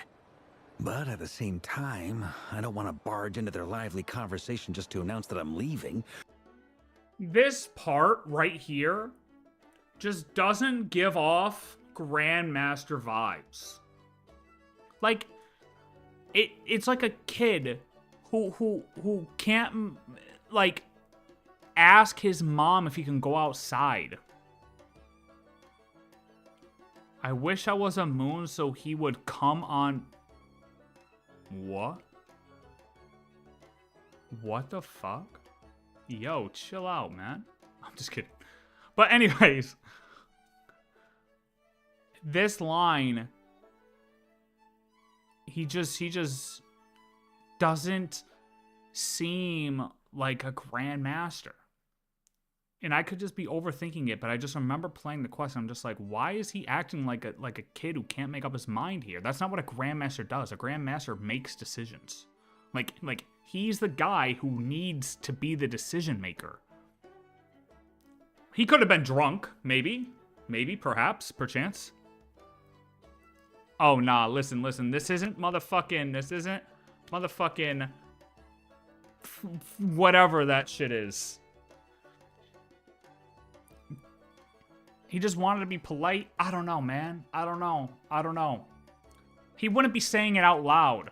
You know what I mean? Like why is he saying it out loud? This is a thought he could have in his head. This is a thought he could have in his head, but why is he saying it out loud? I don't know. This line irked me. And also the fact it just ties back into the reason why he was skipping the dialogue. Like, what does he not want us to know? Like, he's being a dialogue skipper for why? What is he, like, it's almost like, oh, if they learn too much, something's going to be wrong. Now, I'm not saying he's a bad guy. I'm not saying he's tainted. But he knows, he knows more than he's leading on for sure. And if, yeah, Varka's always been dumb. He's a grandmaster, bro. You don't become a grandmaster by being dumb. He's playing dumb, if anything. But, there's been speculation that what's his relationship with Alice? You know what I mean? What if he's also more powerful than just the grandmaster type shit? Hear me out. What if he also knows what's supposed to happen? Just like Alice is supposed, or I think Alice knows that this whole thing had to go through. And he's being a lore skipper because he doesn't want us to learn too much and possibly mess up the timeline.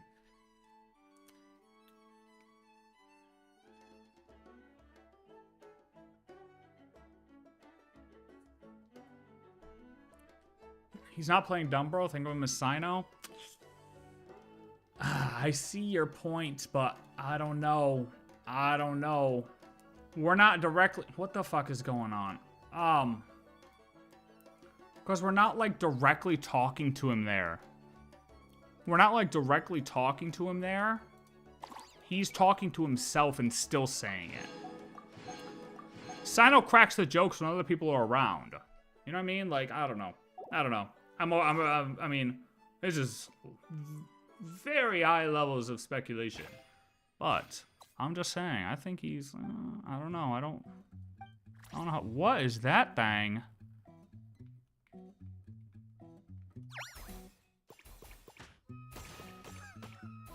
No, I'm not saying he's anywhere near Alice level type of power. I'm just saying maybe he knows something. That's all. I don't know why I pressed space. I pressed space.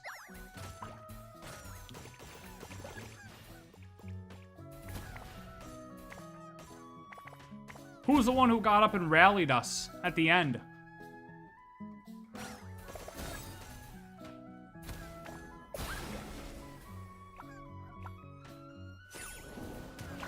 I don't know what is happening. I'm just pressing random buttons at this point. No, I don't think by any means he's anywhere near as powerful as Alice, but I think he knows some shit. You know what I mean? Like he's like he's an operator. He's an operative. Operative.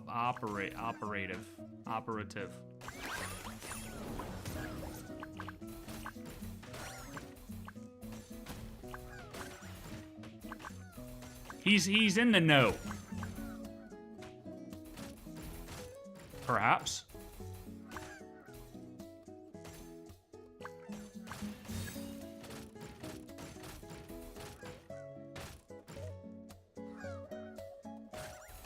Because we know he knows Alice. Like, we know he has a relationship with Alice. Remember what we said to Nicole? Ah, maybe she's mentioned me? Like, no, bro. No, bro. Alice never mentioned you. But, like, why would he be so confident that Alice would mention him unless they had a very, very, very, very good relationship?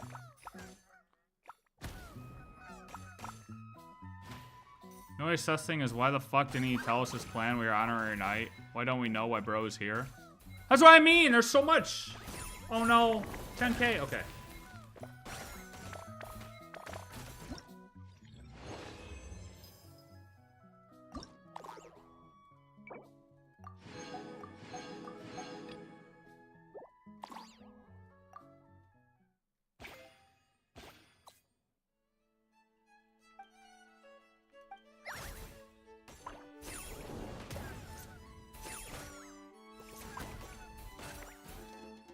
I'm a big bird.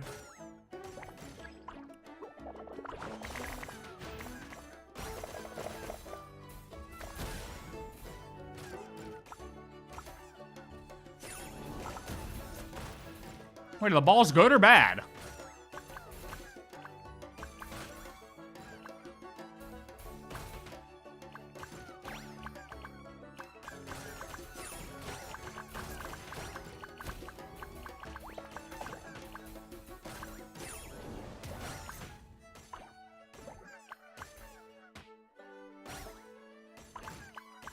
I have no points.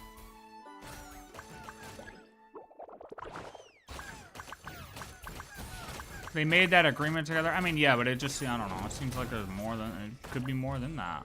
You know what I mean? I guess, like, I don't know.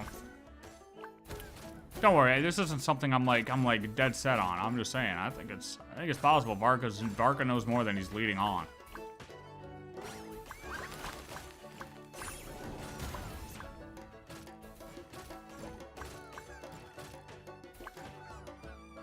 Could have something to do with Alice, could have nothing to do with Alice. Both, in my mind, both things could be possible.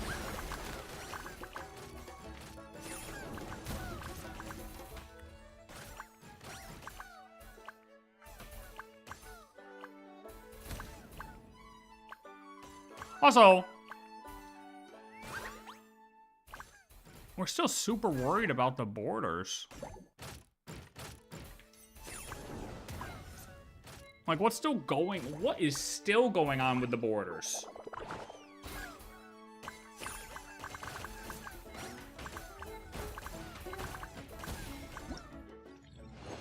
That they had to still be there.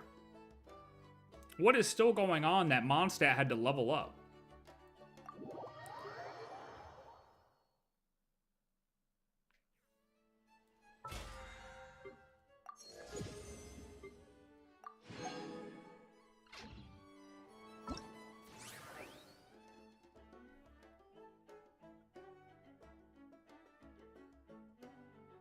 The only known thing is Alice is at least stronger than the elemental dragons. How do we know that? Like, how do we know that for sure?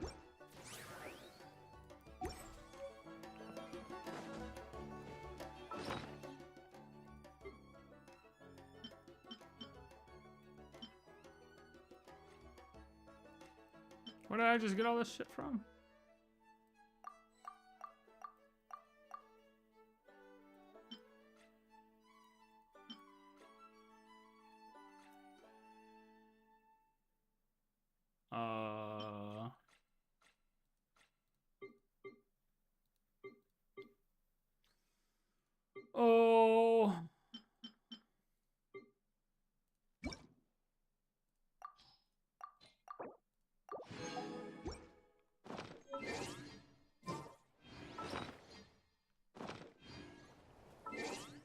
Oh boy. Oh boy, oh boy, oh boy. Oh. Wait, what? He got extra things on his head? Skirk is as strong or equal to Nuvolette and Alice because Alice is much stronger than Skirk, as Skirk said. So there is that. Oh, okay. Alright. Alright, good analysis. W.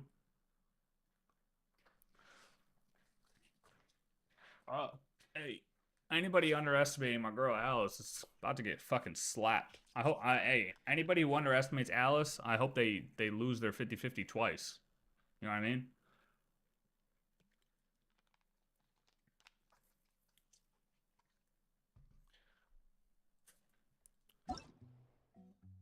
Oh, I hope I made it. Yeah, that I gotta make that into a. I gotta make that whole video we just watched into a video. I gotta put up I'm gonna put up all 5 days of Durin stuff tomorrow, and then I'll probably do that Cat with Blue Hat video the following day.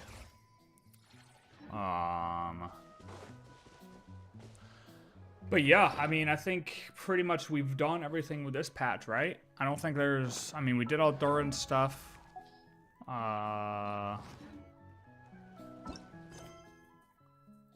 Technically, I have Nefer stuff to do, but that was the last patch anyways. I just never finished it.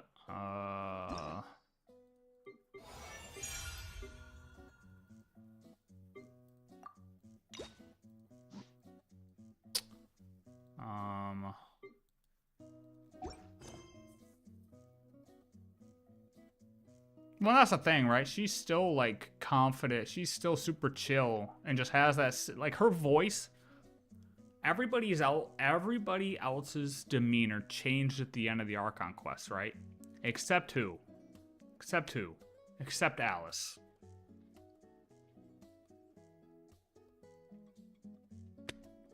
To be fair, no, that's still technically after the events went down. When she talked to Durin and them. So yeah, her demeanor did not change. Everybody else's did, except hers. Why would that be? I wonder. Why would that be? I wonder.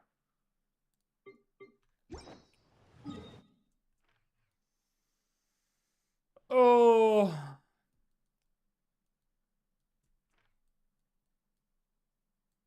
You don't know how bad I want to look at information from next patch, and it's taking every part of my body not to look it up.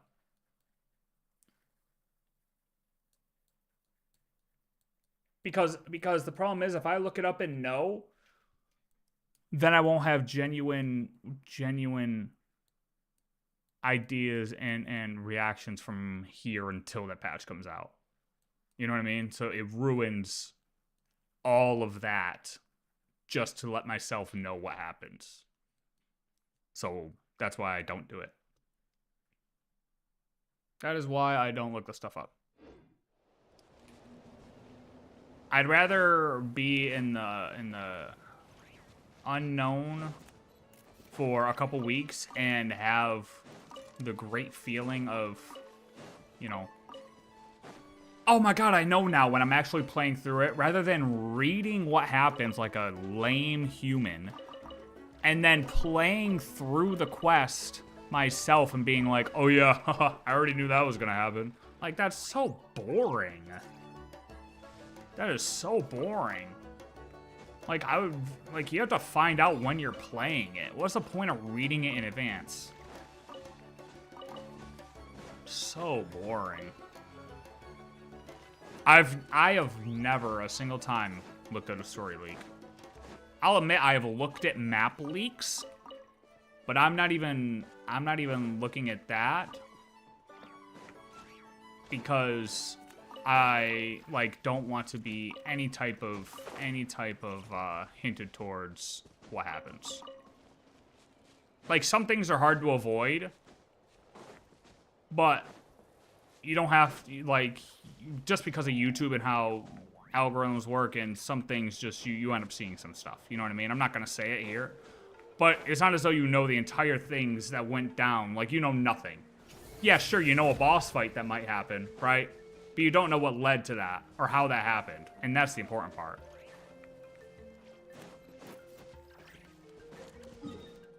know what I mean? All right. Yeah, I think that's all the content pretty much for 6.2. I think I'm out of content for 6.2. I guess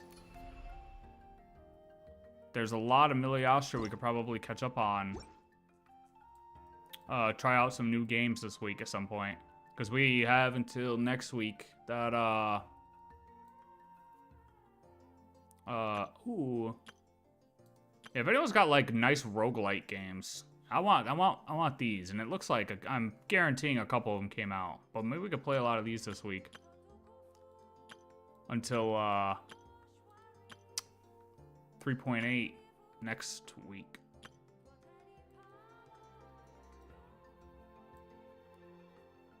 Slime.io. Is this Slither? I wonder how that works.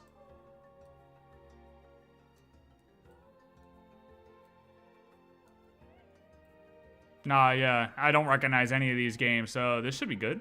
It seems like there's a lot of stuff here. Alright. I'm calling it there. You don't like Miliastra? I mean, there's a bunch of different game modes, but Brett, you gotta just try a bunch of different things. You gotta try a bunch of different things, my brother. My brother. Trust me, there's some good ones there. Yo, I was having fun with bridge battles. I'm not gonna lie. As simple of a game that is. You know what I mean. That was fun. That game mode was fun, dude. I was just clapping people, bro. Alright. I'm off. I don't think I'm going to be on tomorrow because I want a chiller. And I was going to take a chiller before, but I wanted to be obviously live for Durin's quest. So I'll probably take a chiller tomorrow and then we'll see from there. So, yeah. Alright. Peace out, amigos, amigas.